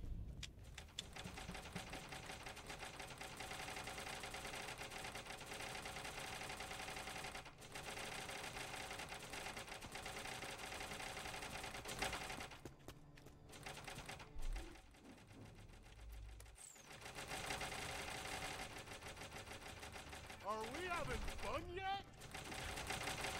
Hey,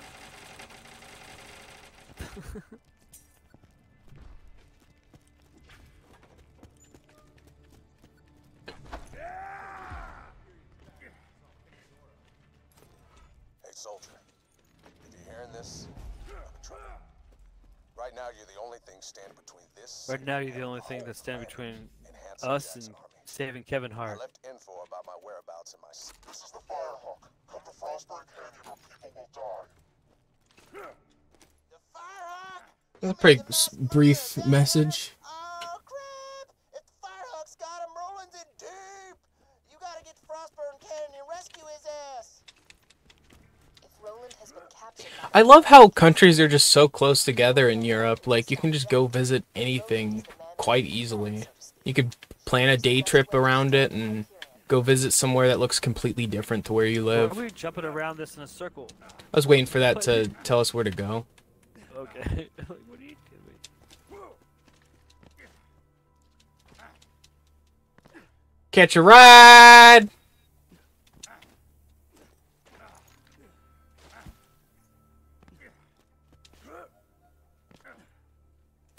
Have something in Denmark called the Sky Mountain. It's not even a mountain, it's just a giant hill. They have something in Europe called St. Peter's Mountain, but it's just a hill. Oh. Bunch of misinformation is what I think. We got a mound with a bunch of dead Indians in it. Yeah, Native Americans, but yeah. Yeah, I don't know. Those places seem kind of sad. It's kind of really sad. It's like, yeah, let's make a tourist destination out of a burial ground. That's pretty awesome, right? Come check it out, guys. Like, no. It's got great campsites. Who would put a camp where dead people are buried? That sounds horrible. Sounds like a Stephen King movie. Yeah, and then like their car gets possessed and it runs them all over. Hello, governor. That episode used to scare of regular show used to scare the shit out of me as a kid. I'm not gonna lie.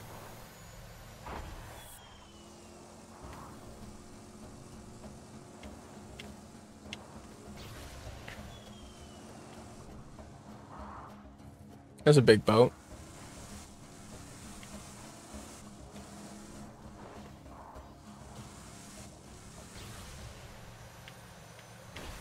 Oh, Dre. With a complimentary shovel so you could get your own souvenir. That's horrible. It's not the same as finding an arrow. Well, it's like, honestly, a lot of the American like sites to visit are horrible. Like on our DC trip for school, we visited George Washington's house, and they're like enthusiastically showing us around the slave quarters. I'm like, what the fuck kind of reaction? Literally, like, what kind of reaction do you want me to give here? Like, I'm fucking appalled. I can't believe that this is just an attraction that you're talking about so lightly. Like, everyone's uncomfortable. I just walked away. I just ended up finding someplace to seclude myself, because you could feel the fucking sadness in this place. Like, there was nothing positive. I felt sick to my stomach just walking around. It's just like, ugh. George Washington is a fucking piece of shit the more you learn about him. Look how well preserved these slave quarters are. Well, like the fact that they're not horse teeth. They are slave teeth. We're taught that he had like horse teeth or wooden teeth. They're not. They're from his slaves. Like, that's horrible. But that piece of misinformation is taught in U.S. schools fucking all around. And it's just like, why would you, I don't know, why would you lie about that?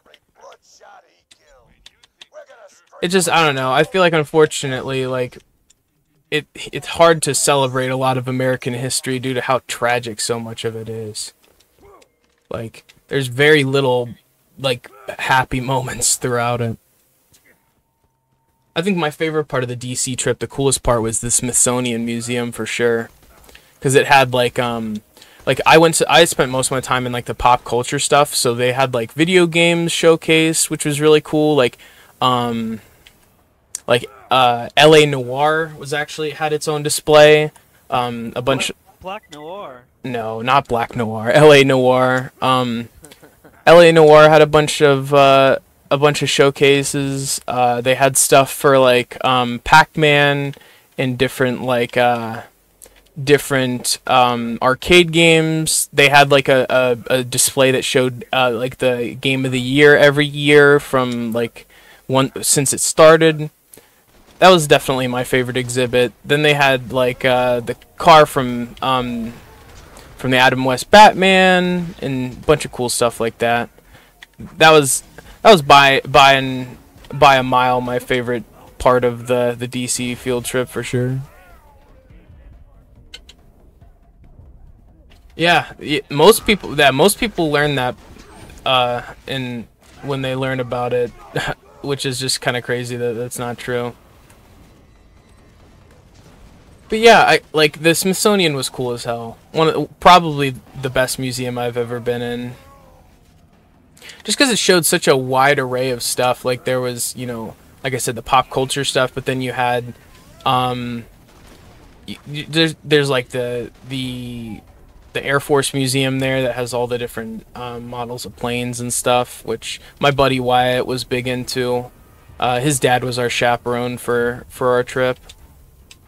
I also remember getting hit with horrible allergies there, because it was right when the cherry blossoms were all blooming, and I just was so intolerant to the pollen around there. My face was swelling up and shit. Dude, and then I remember, I'll always talk about this, I remember buying allergy medicine from a shop, and a teacher giving me shit about it, and then taking it from me, which made no sense.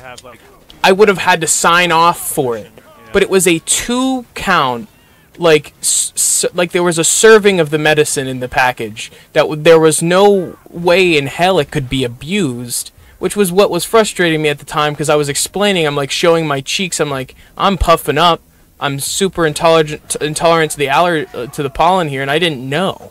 How was I supposed to know that going into this? You were gonna go in the bathroom and make some drugs. Like with the 2 allergy pills that I got, which they obviously sell here because they know that people are like have problems with some of the trees and stuff around here, because they're not even native to the area here. They're trees that have been planted because people think they look pretty. But it was just, I mean, that was the only sour part of the trip, because I was bummed about it, because I had just spent, you know, like $8 or $10 on medicine that I got confiscated. You should probably use it. Oh. Give me that. My allergies are flaring up too. Give me that. Give me that. I'm joking. I'm joking.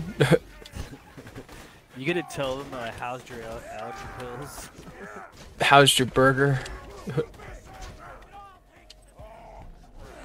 I never grew up learning how to ask for a bite of someone's sandwich. Can you res me? Currently dying by this birding psycho. Don't worry, I won't tell anyone. Yeah, me and Dad have never been out of the States. Yep, not yet. We have a couple dream destinations. We'd love to go to Japan. We'd love to go to where else would be on our like bucket list, Dad? I mean, I wouldn't mind going to Europe. Yeah, Some stuff there. I definitely plan on going to Germany to visit my cousin while he's still stationed there. So there's a lot of countries that are around there. Oh my god, I could imagine puking on a plane, man. Oh, I puked in my mouth on a plane. We were taking off, and for whatever reason, it just whatever I ate did not. I think I had a protein shake, which might have not been a good call on a plane. And then I just like it came up a bit. It was not pleasant. Well, if you throw up on a plane, you get everyone kicked off. It's a biohazard. Like if you throw up in the aisles or something, if it can't be easily taken care of, they literally have to like, because it'll slide up and down the plane, down the aisles and shit. It's a problem. I remember someone got sick and they weren't allowed, like it was right around COVID, and someone threw up in like walking onto the plane on like the after I had got on the what's the thing called, like the thing they extend out to make it so you can walk onto the plane. She had gotten sick there and they kicked her off, but luckily we didn't have to like stop or anything. I would have been so pissed having to like stop, get a new plane, because it was already running late, like I don't know, an hour or two. Get that ant.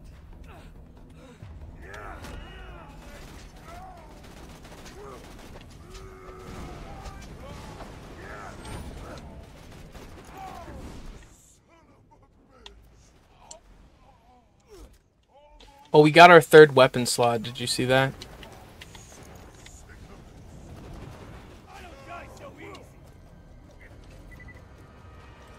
Nice.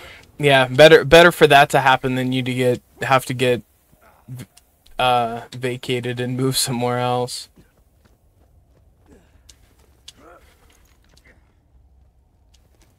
I don't mind flying. I just hate when people next to you aren't courteous. I remember I was in the middle seat one time, and both the people next to me took my armrests. I didn't even get one.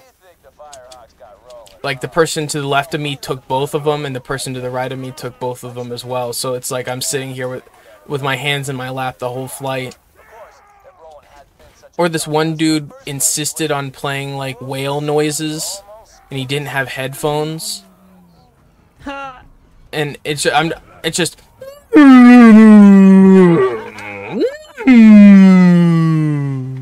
I'm just sitting there. I'm trying to maintain composure, and it's just like he's literally like he's being the least helpful. He could have paid $10 for the in-flight headphones, and he didn't feel like it. And it's like, I get it, but like then you don't get your fucking whale noises. I'm sorry. Then you don't get them. Like, I like the Goliaths in this because you can actually rank them up by getting them to kill more and more enemies around them. Pretty cool mechanics. Yeah, I also hate the airline companies. The fact that, like, a lot of the times you're paying a pretty hefty amount for your flight and you're not even guaranteed, like, a small... You don't even get, like, snacks anymore. They don't even offer free snacks. Like, not even, like, a bag of peanuts or anything.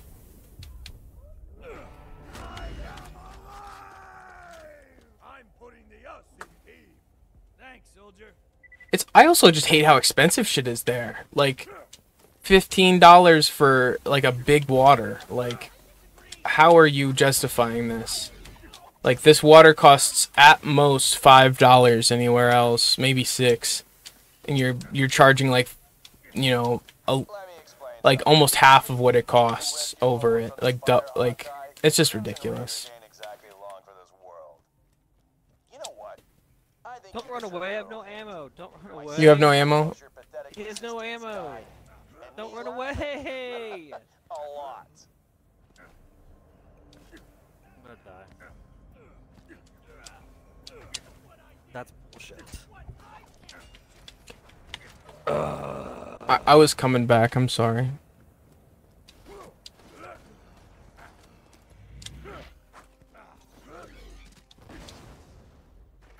Yeah, Japan is an incredibly polite culture.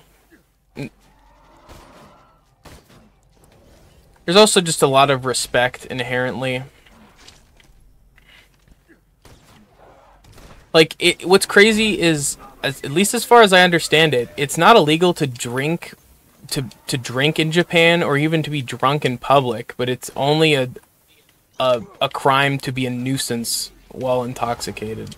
Whereas in America, unless you're in special areas that are designated for it, you literally, like, open container laws are crazy. Whereas I don't... They want to sell it as much as possible, but then they're very restrictive of where you can consume it. Yeah, it's weird.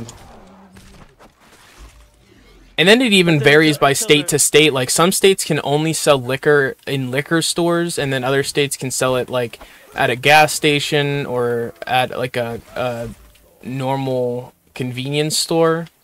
You have to pay extra money and get vetted extra to be able to sell it on Sundays. Yeah, yeah. And most places, regardless, still won't sell wine on Sundays for some reason. Like, it's such a weird, specific rule. Like, I went fishing with one of my buddies, and he just turned 21, so he grabbed, like, a seltzer or something to drink while we were fishing. And I noticed the sign, it was like, no wine on Sundays. I'm like, that is such a... Like, so, like, you can get shit-faced on liquor on Sundays, and they're fine with that. But it's just such a weird rule. I think it's funny. Have you learned about how like the campaign in Japan where they were there's a bunch of commercials where they essentially were convinced that we eat KFC on Christmas, and then it just became a thing that they do. Yeah, that's funny. Yeah, even though KFC is not like a Christmas thing that we get around Christmas in particular for any reason. I don't even know if in the States it's open on Christmas. I don't think it is. I got the second wind and I still died. Or the fact that but then again, like, at the same time, you can be 12 and buy an energy drink that has 300 milligrams of caffeine in it.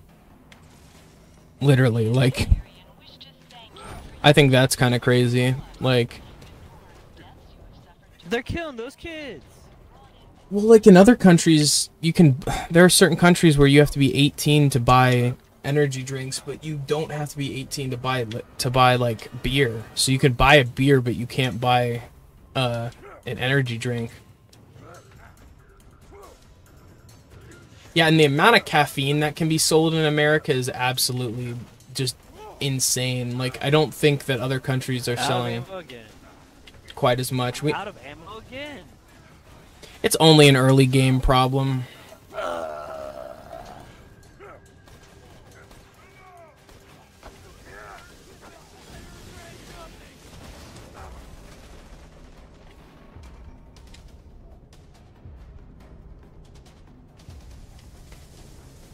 Hyperion Corporation thinking hot poker and shove it up their ass.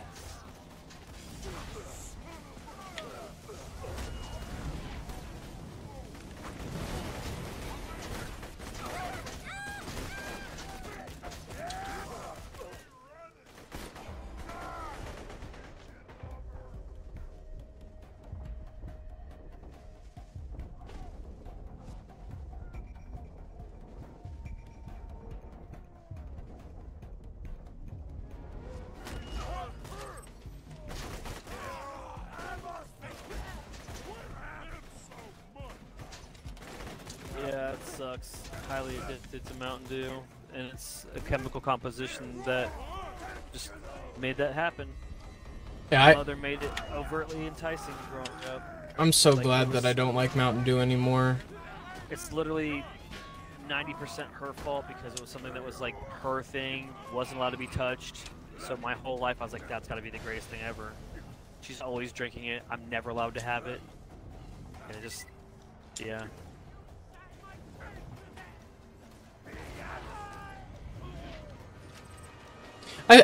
You have to think that that's how a lot of people feel about alcohol, right?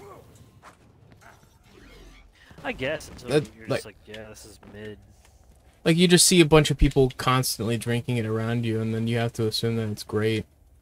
But I think that the thing about alcohol is that you realize that it's a weird type of social situation where like you're socially poisoning yourselves in like a group setting, and you're trying to be like the least poisoned, but yet the most poisoned. The least poisoned enough to be able to keep functioning, but the most poisoned to be able to brag that you're the most poisoned.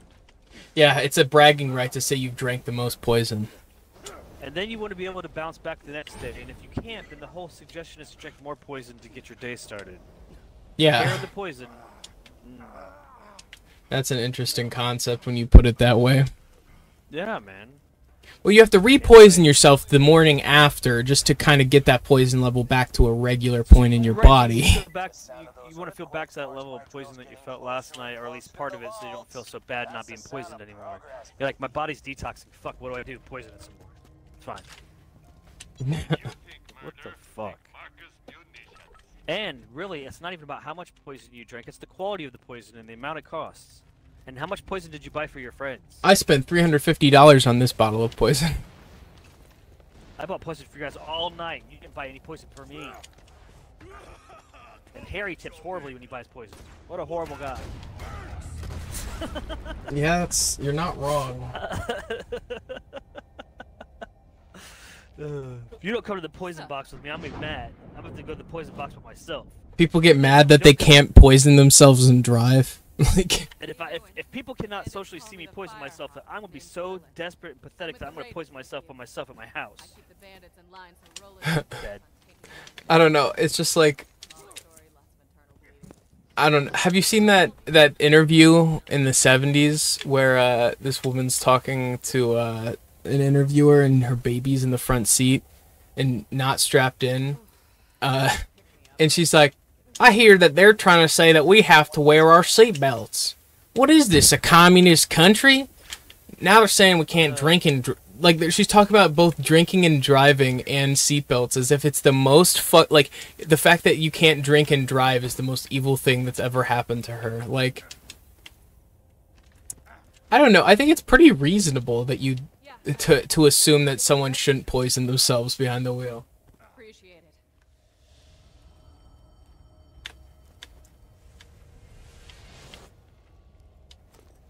This game is just a 10 out of 10.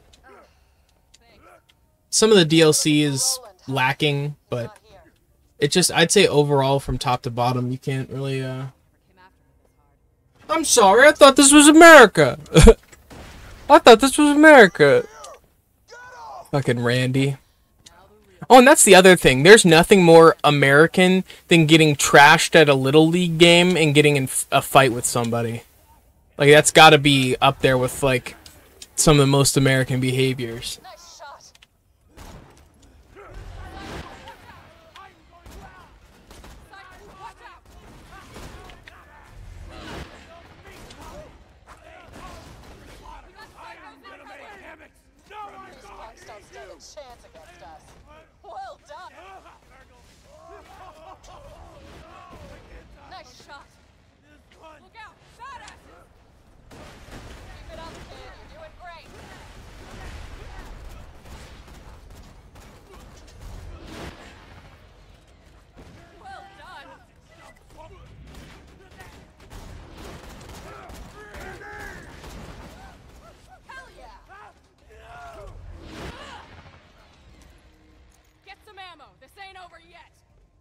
Where?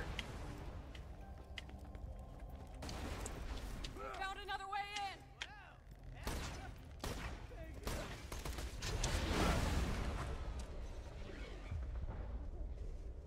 in. It's like you've revived one too many times. Okay.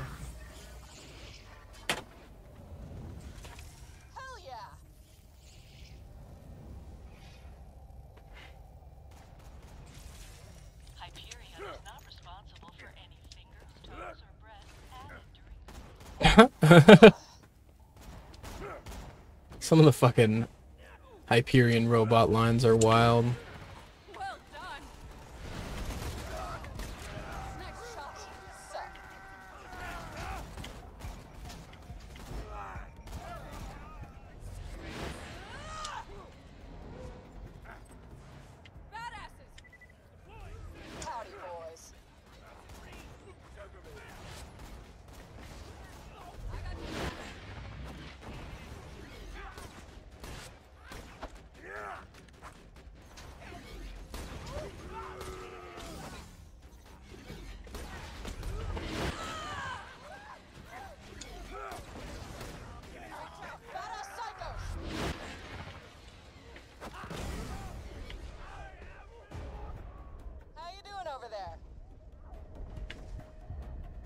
Shot.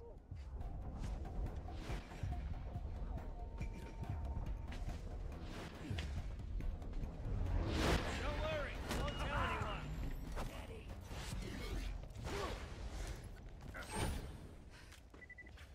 Well, that was fun. Feeling tapped out though. Could you give me another hunk of iridium? Now she's dependent on this fucking iridium. Man, this game's all about addiction. It's come full circle. It's a fucking allegory for addiction. Man, give me more of that purple rock. Man, that's better than Walter White shit. Dude, that's that purple shit. Give me that purple. Purple, pink, green, whatever. Just give me more of this shit. No idea why. Now, let's talk about rescuing my boyfriend.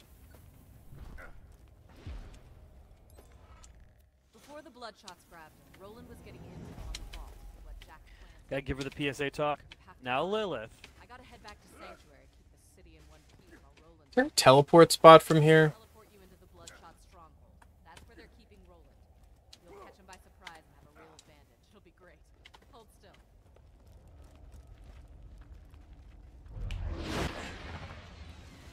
Nice. I just moved you like 10 feet, didn't I?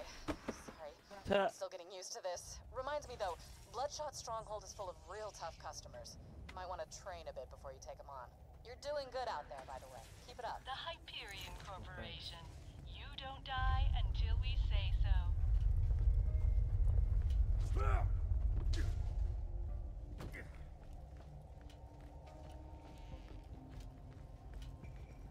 Did you not get warped over here?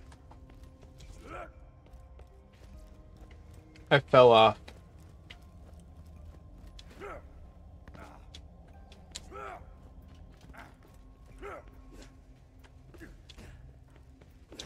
Kind of like the "What Does the Fox Say" song. Oakley loves that. Yeah, my niece is a big fan of What Does the Fox Say. She was like, have you ever heard it? I was like, I was around when the texts were written. The ancient texts once said, here's some old crap you don't want because you have keys. Good job, Keys, for ruining the game's gun economy.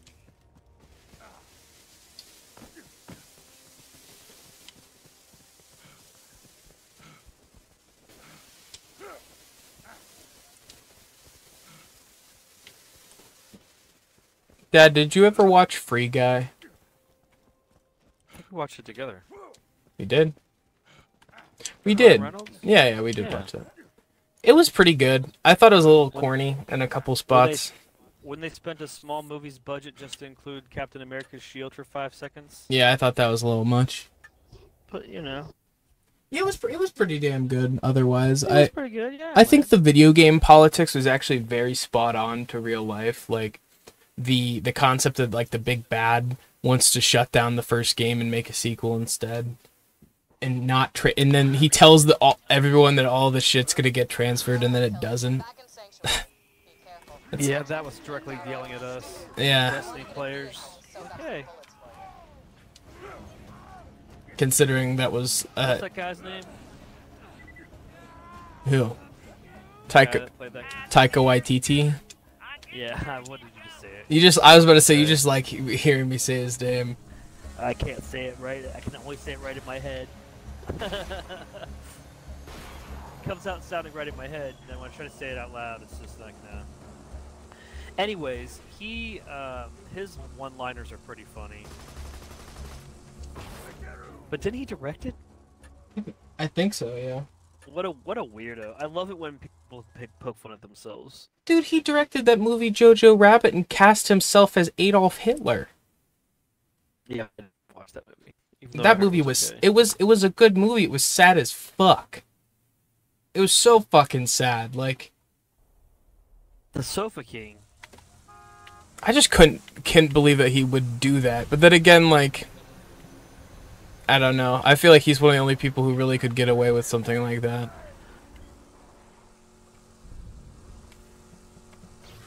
I don't know. I think he's responsible for directing some of the better Marvel movies as well.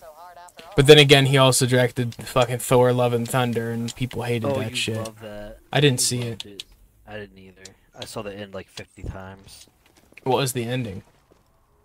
Just, you know, him running off with his daughter. Yeah, I'd say, like, despite, like, the sad moments in Jojo Rabbit, it still was pretty funny. Like, I mean, it's still... Oh, we were supposed to bring a vehicle. It still had its good moments. Just know Brain won't wait for you. We can't even bring the car in. We just had to use it to open. You know what? No Wingstop for you. Just for me. Not sponsored, but it is pretty damn good. Brain loves how often they undercook his fries. That's his favorite part. I hate that, and it happens every time. Brain's like, do you guys got some undercooked fries for me, please? I would tell Mr. Wingstop himself. The more undercooked, the better. In fact, if it's just like you took them and like thawed them out and just, you know, threw them in the bag like that. Is this what I get for Christmas as my gift? 'Cause I didn't ask for that. That could suck. Surprise. If you guys haven't seen I Think You Should Leave on Netflix, you should definitely check it out. It's got to be one of my favorite comedies to come out recently. Ugh. Fucking choked on my own spit. I do that quite a lot. You good? No. Well, it does my favorite thing where I lose my life trying to hit X to start the revive process and it doesn't work. Oh, boom, no scope headshot. And I'm dead to the end.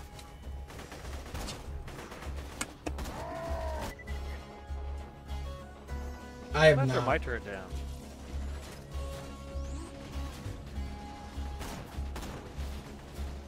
Yeah, I've seen John Carpenter's The Thing. It's one of my favorite horror movies, actually. The remake's not too bad either with Kurt Russell. They're coming out with a game. They are? Yeah, there's like a limited edition and all this other stuff. They're coming I think out I with a did game hear this about year. that. Is that something you'd be interested in? Maybe for Spooktober. Yeah, yeah. Agreed. Hey y'all, welcome to the new and improved Catch a Ride. Now with 47% more than Shout out to all our new subs. I saw that a new one popped off while we were streaming. I didn't see the name, I just saw the notification for Streamlabs. So thank you guys, anyone who just subscribed. It's greatly appreciated. We just hit 3.4k subs, which is an incredible milestone for us. And in celebration, we're gonna eat 3.4k subs Oh my gosh. in a row. I don't know about that one. You can Subs? you can do that on your own. Nah. I mean, to be fair, most subs I have nowadays are either spectacular or completely underwhelming, and there is no in between. Just get a Jersey Mike sub and you'll pretty much never be disappointed.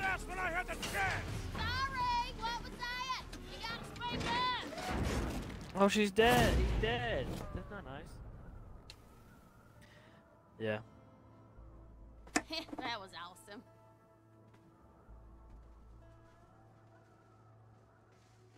Oh, howdy! I didn't see you there.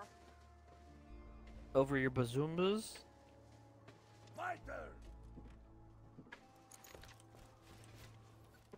Name's Ellie. I hate this mission. Don't get many visitors around here, especially not one so cute. Trying to rescue your pal Roland from the dam, huh? I bet you could fool those bloodshots if you drove up in one of their custom trucks. I got one right over yonder that I crushed with the driver still inside. My bad. Well, I got a vanilla technical in the shop and most of the parts you need. Just gotta doll it up to some more of the bandit's ribbon. Eye, blood, spool, that kind of thing. You could probably scavenge that stuff from the bandit patrols around here. Have a good one, Cornholio. Enjoy your dinner. Thanks for stopping by. Enjoy your din din, man. Some bandit cars and grab the crap from the wreckage. And don't pay them any mind if they start calling you names. Just makes killing them that much more fun.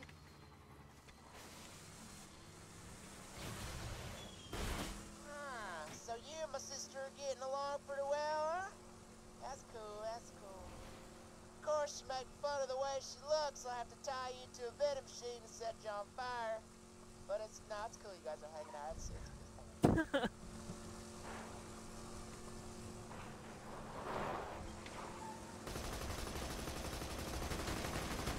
Oh, by the way, I got my catch ride station up and running again. Just hold your fine self to knock a rope One of my next one favorite right parts now. of the Halo franchise is having somebody drive me around in a Warthog while I'm gunning. So, like, that's the vibes I get in this game. The driving's good, it's great. It's shit. You're just snagged on everything, and then you're just a sitting duck. Bandit parts. Just get a few more and we'll be good to go. It's like it's definitely made for big open areas like this, with nothing to snag us on. But once it starts to be like, let's put a little bit of texture here. You know, a cactus here, a hill there, a piece of scrap here because it would make sense logistically for it to exist in such an environment. But no, we put too much detail in that piece of scrap, and you can get just stuck on it.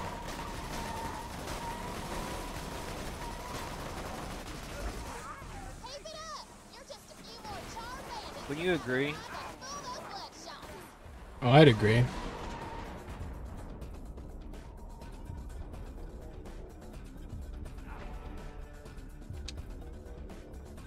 Oh, I've revived way too many times. Almost got a bandit car? Roland can handle whatever the bloodshots dish out, but I generally don't like letting him get tortured any longer than I have to.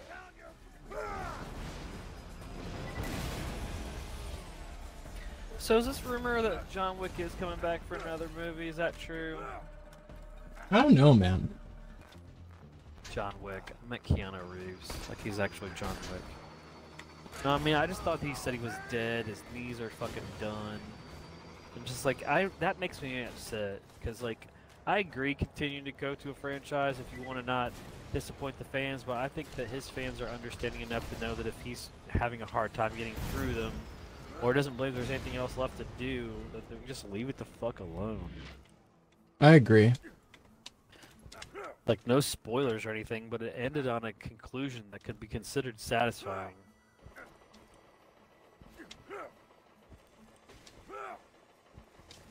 People are just selfish.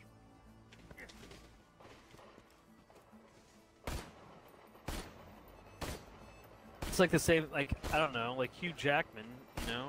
Like, he had to find a reason to want to come back and play Wolverine, but he knew the fans would never, like, let it go. But, like, if you watched Logan, which I didn't, I mean, they pretty much gave you every reason in the world to believe that there's no reason why the character would return. So it's always a little frustrating, I guess, as a director, if you're like, I'm the one that got the good ending for that character, and you're like, and I'm gonna bring him back to life and undo all of your shit.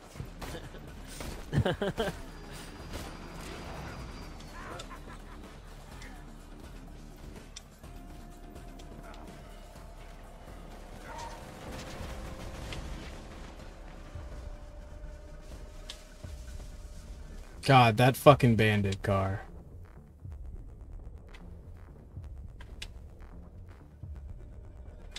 Now it's just out of reach. I can't even do any damage to it. Bastard.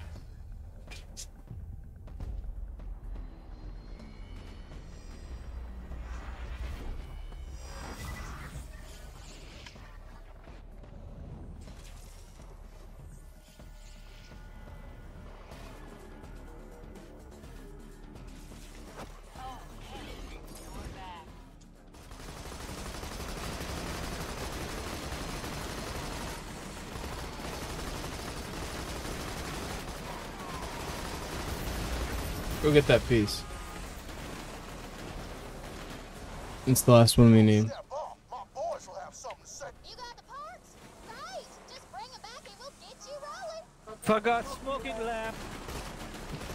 Go this way. Get out of here. Oh, my bad. Is that expensive piece? Yeah, Grandma's Boy is a good movie too if you haven't seen that.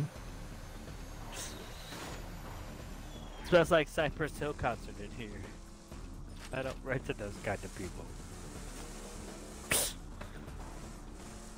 You know what's funny though about Cypress Hill is that all those years ago, The Simpsons made an episode where they had them like have like a full orchestra, like the big orchestra or whatever, and like within the last couple months or whatever, they actually announced that they are doing like a full orchestra Cypress Hill concert. That's awesome. Insane in the membrane. The full orchestra.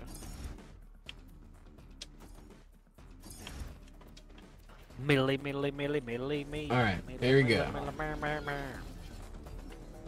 Hop in, Dad. You know what? I'm stuck underneath the stuck ride. One of those bandit-looking things from any of my brother's catch rides. Come back and see me sometime, you son of a bitch. And tell Scooter to stop setting my customers on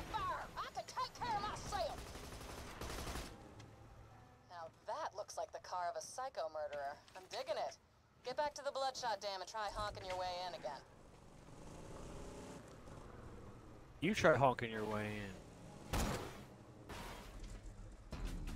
Doing a pretty good job driving there? What the shit? Did you just blow it up? I guess. Oh, you want that caravan? I did. Hurry up. No! That's your fault too. Don't blame me. Blame you. No, blame you. You didn't hop out and take the shit. I was trying to stop it. You were just like. You didn't even say. You should have been like, there's a caravan. You need to get there. I thought you saw it because it was right in front of us. But my dad needs glasses because he's blind. You know what, some bitch? I don't need no glasses. You do need glasses because you can't see nothing.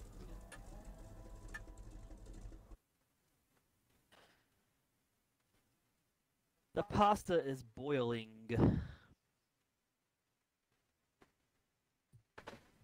It better be boiling.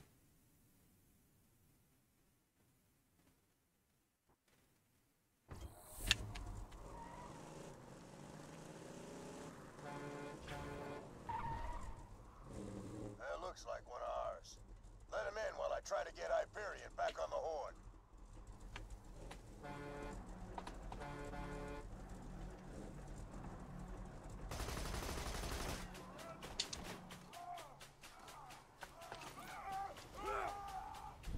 We've been tricked! Kill him! We got an intruder! Get him, Bad Ma!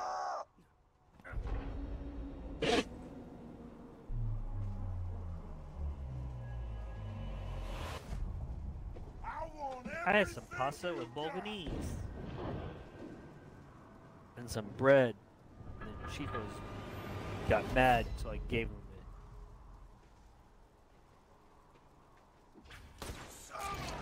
Watch out! They've got a badass!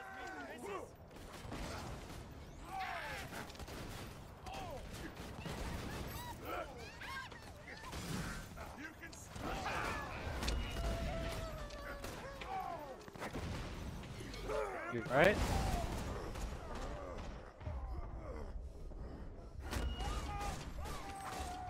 We fucking shit on that guy. I mean, he wouldn't turn around to face me. I just kept shooting him in the fucking back. Land right on me. Yeah. I'm dead. Oh, that's could have squashed me.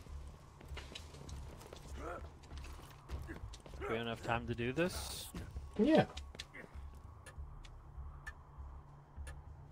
I figured we'd finish up at the end of this. There's a place called Jagger in Denmark. It's so good. Try searching it up. It's a burger place that looks as good as it tastes. That's cool, man.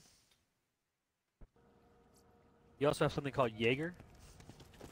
And it's not good, but everybody thinks it is. I'm sure you can handle yourself, but if anything happens to Roland, make sure nothing happens to Roland. Make sure Roland's brains fall out the side of his skull. You're killing those kids. Let's just get this out of the way. Yes, most of them come back Bueno, bueno.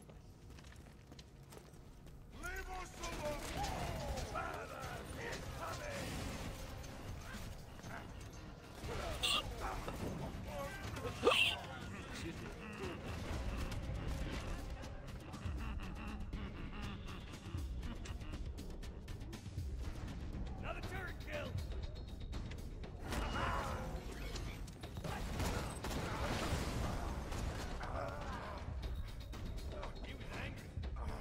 He was angry. Come on, revive. I still don't feel like that's as clean as it could be. Yeah, the hitbox on the revive's a little wonky. It is. Look here, Hyperion. I'm not asking much for Roland. $1 million bucks. Hello? This thing on?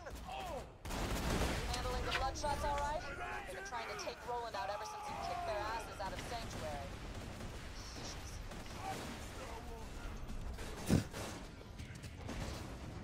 grenade's a little OP that they give you. Oh yeah. I love it though. It takes it falls off. It takes a while to fall off though, I feel like. Oh, it does.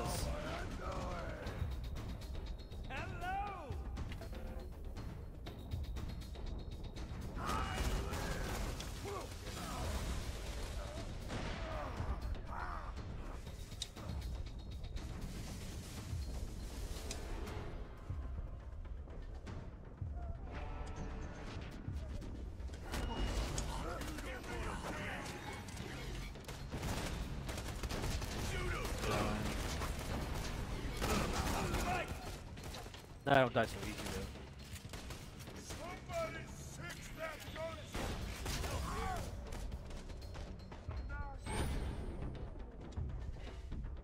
Don't stop shooting!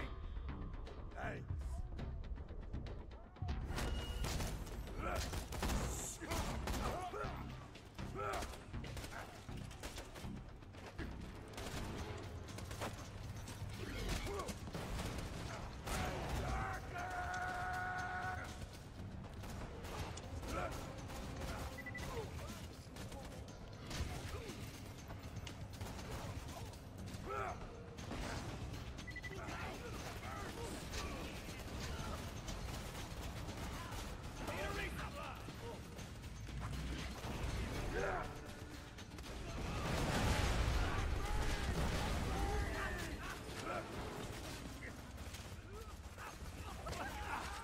Thanks, man.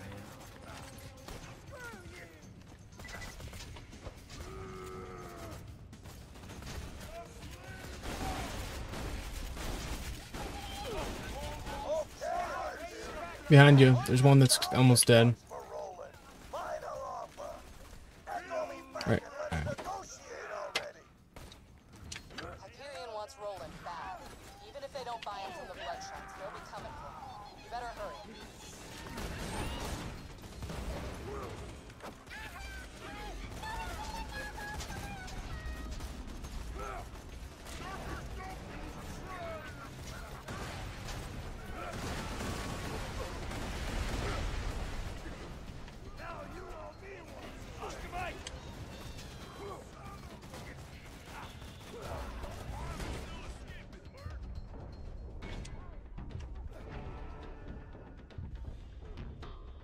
Oh yeah. My little pink pretzel!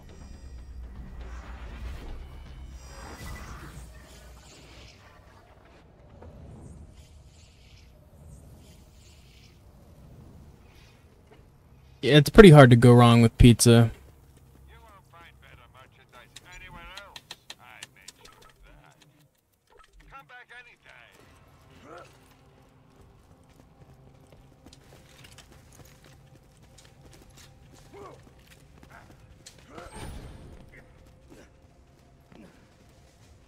Dear Roland, I can't help but notice the bloodshots you are fighting pack some serious firepower. If you are going to have a chance against them, you will need to up your arsenal. You could always arm your men with some high-quality munitions from my store. He's doing an ad spot. Those bloodshots will be dead in no time.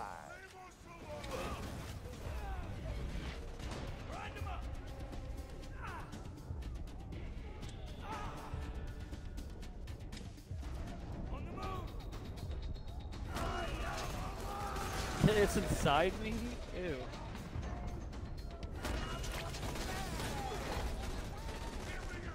That turret is destroying me.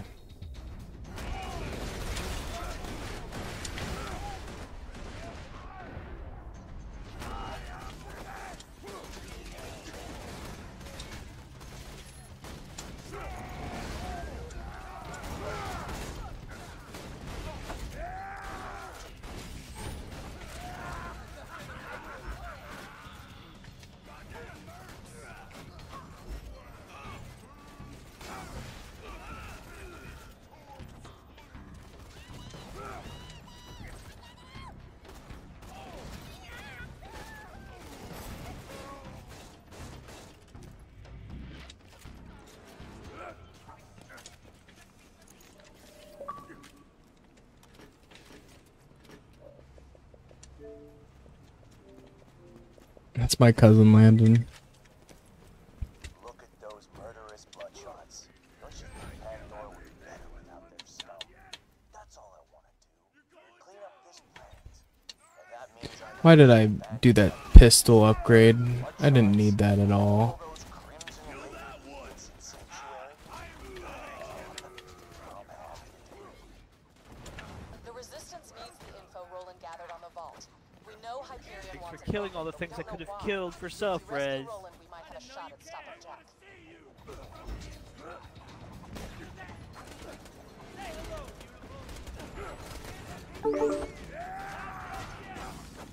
Hey Landon, I'm doing a stream at the moment.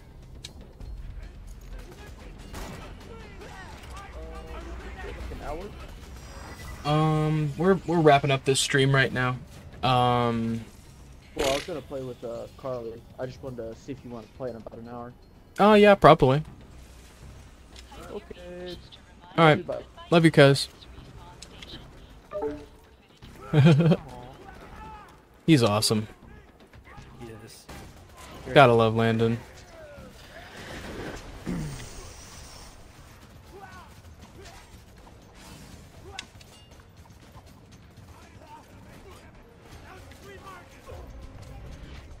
Damn.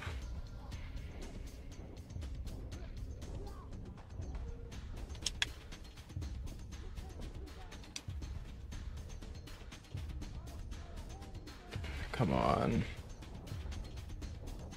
Can't have much more. Did you get it? Yeah. I was gonna say I whittled him down for you. I was trying not to kill him.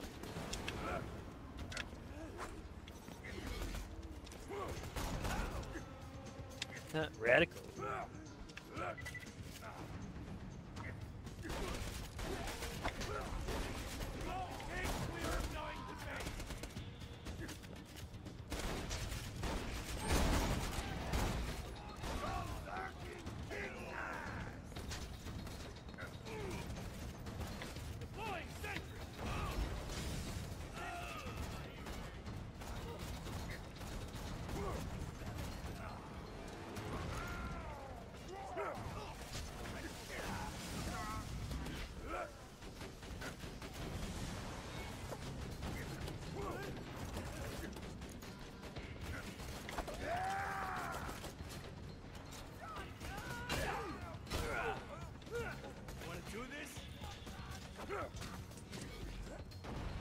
I don't think this is an appropriate time for a duel, Dad.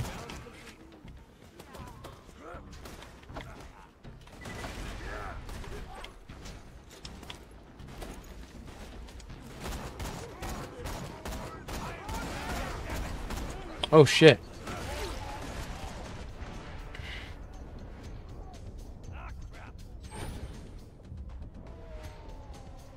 Get it, Bray. Get it, come turn around and res me.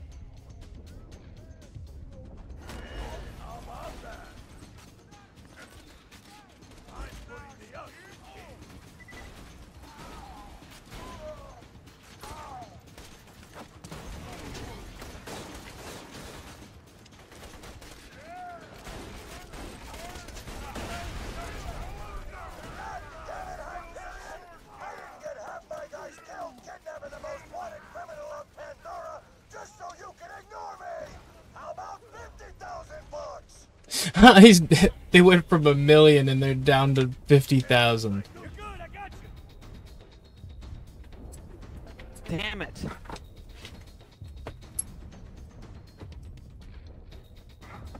Aw,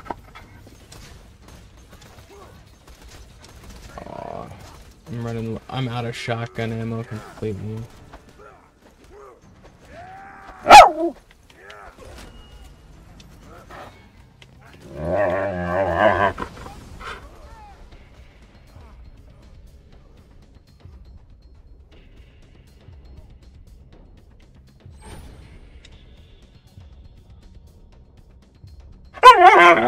Damn it.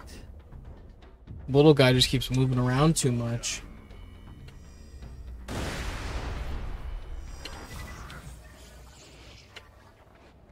Oh yeah, I've been stung. I've been stung by a hornet and a bee. Not a fun experience by any means.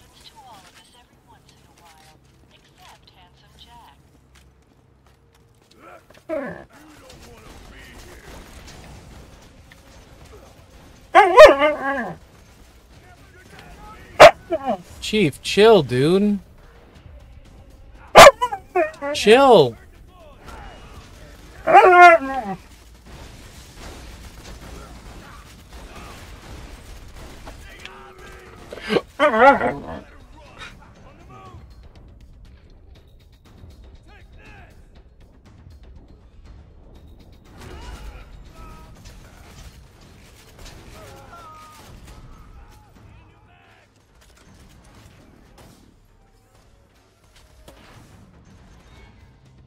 You want a rocket launcher?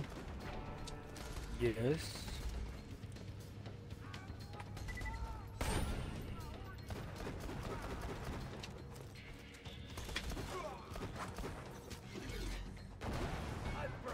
I was trying to revive you. Yeah, in that chest back there, there's a rocket launcher. What chest? This chest? Mm-hmm.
Are we just not supposed to be here yet, or what? We are a little underleveled.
Somebody stop that slagging from spring and rolling! We lose him, we lose our payday! We got a live one!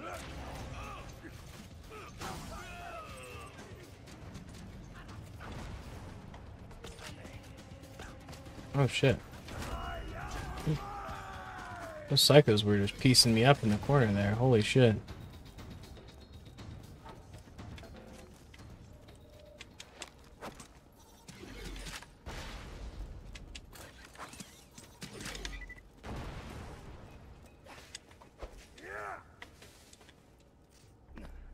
Vault Hunter. Good to finally meet you in person. Hell of a job fighting through those bloodshots. This'll just take a second.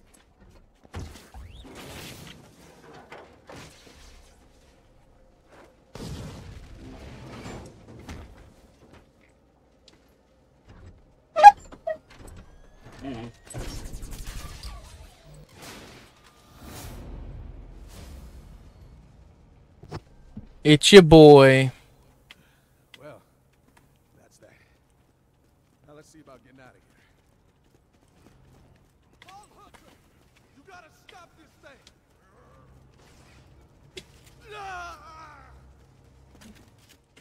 Let go of me, And that's how Handsome Jack pays ransoms. Long time no see. Soldier! This way!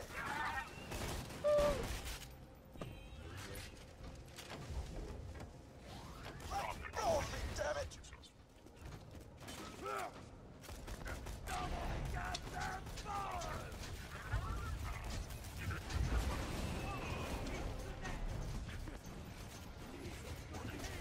I can use some help! Son of a bitch! They're taking him to the top of the dam. Get there quick!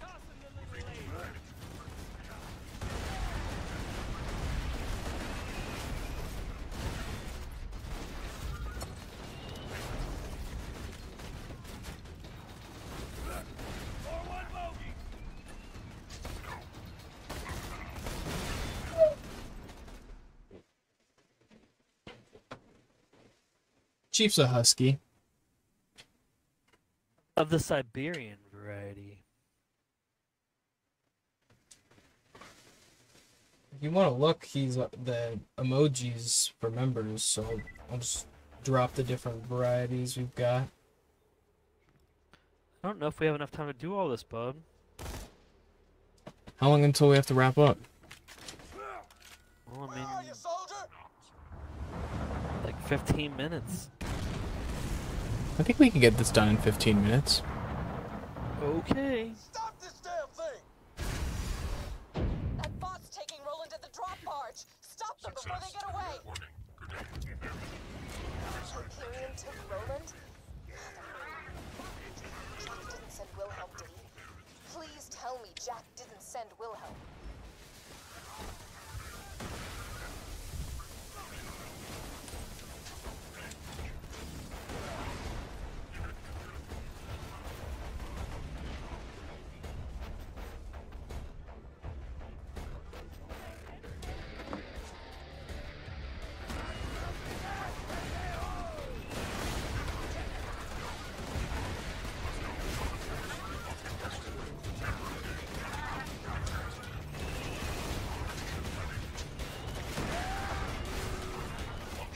What's going on? I'm hearing more gunfire than usual. I'm still waiting for a response from Hyperion. Oh, took you long enough. All right, $20 for Roland. That's my final offer.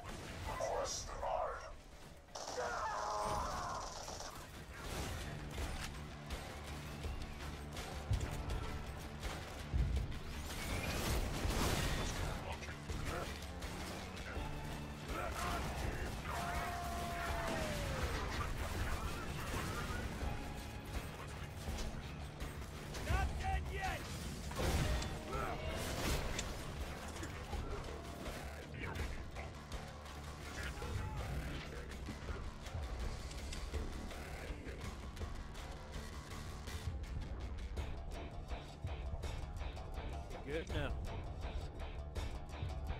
Try to take care of it. I headed back, but it's just useless.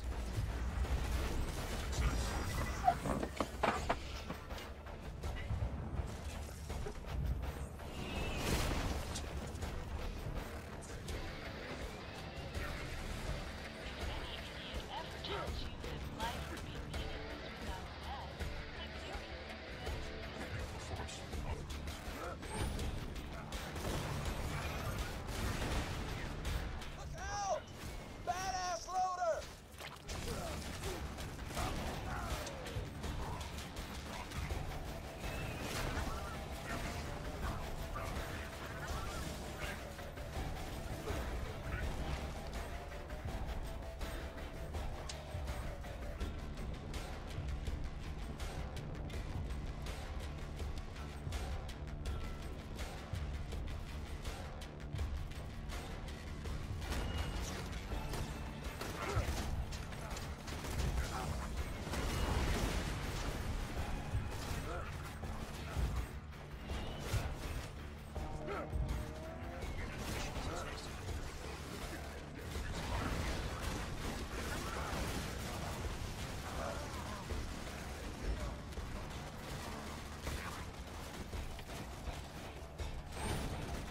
Did you kill my guy?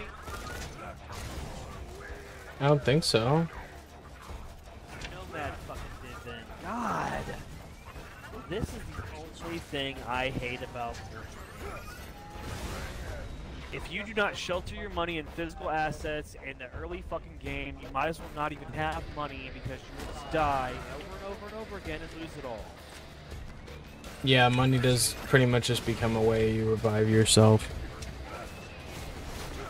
Like, I need money for fucking bullets. Now I can't get any. I'm dead a million times.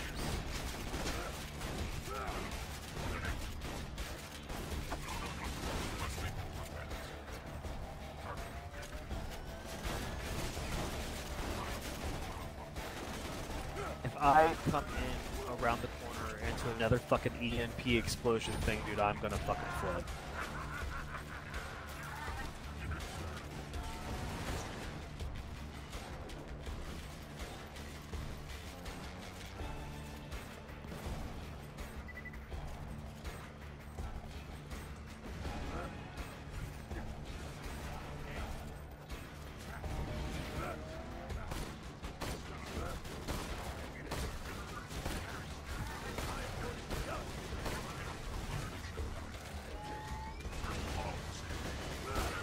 Thanks.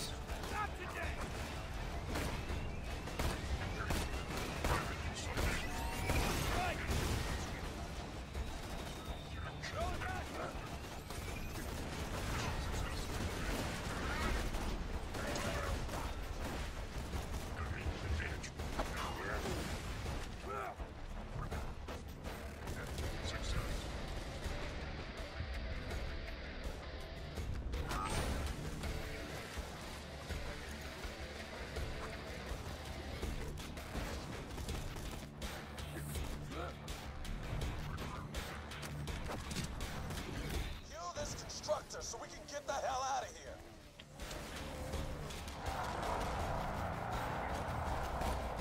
Exploder! Take the legs out! Keep up that fire!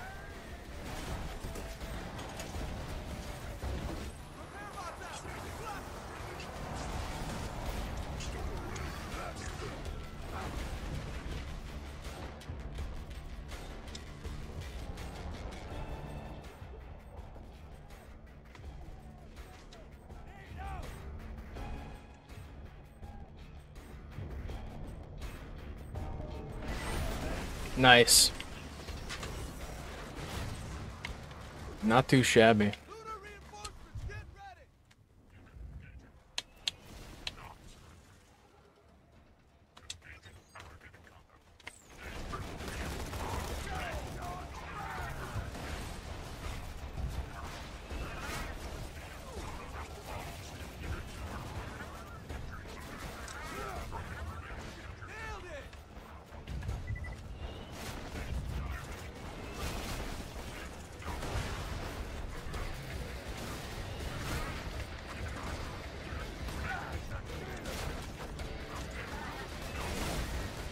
This is one of my favorite missions early game just because it's pretty badass.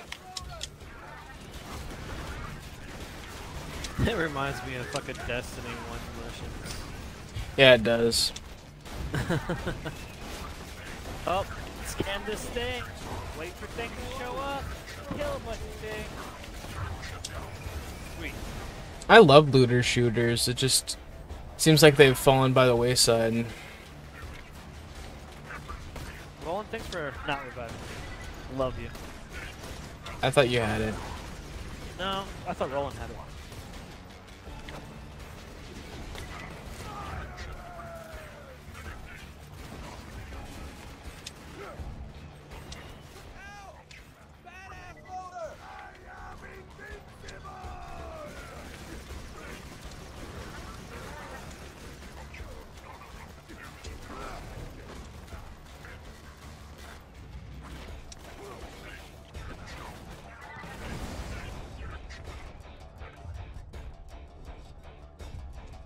I have not played the Division 2.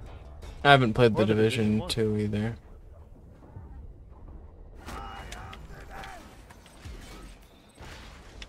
Oh, right. Be back at Sanctuary. Pretty sweet. I think that's a good place to wrap up the first stream of Borderlands. You saved Roland. Absolutely. This planet's been waiting for a hero like you. Thank goodness Jack didn't send Wilhelm. I'm dead. You killed me. You killed me. Just a little sacrifice to the god Marcus. Seem to be getting pretty good and toasty in there, huh?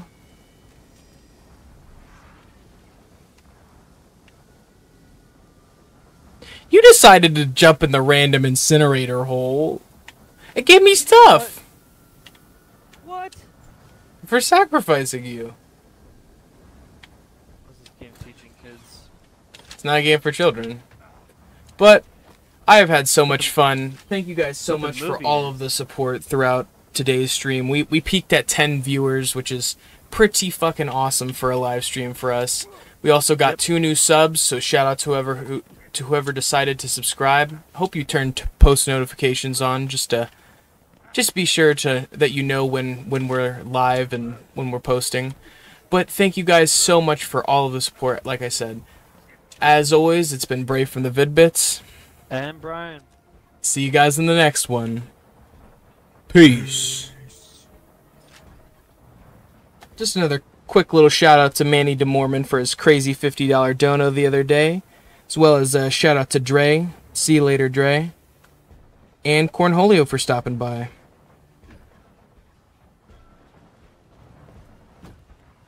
Double peace.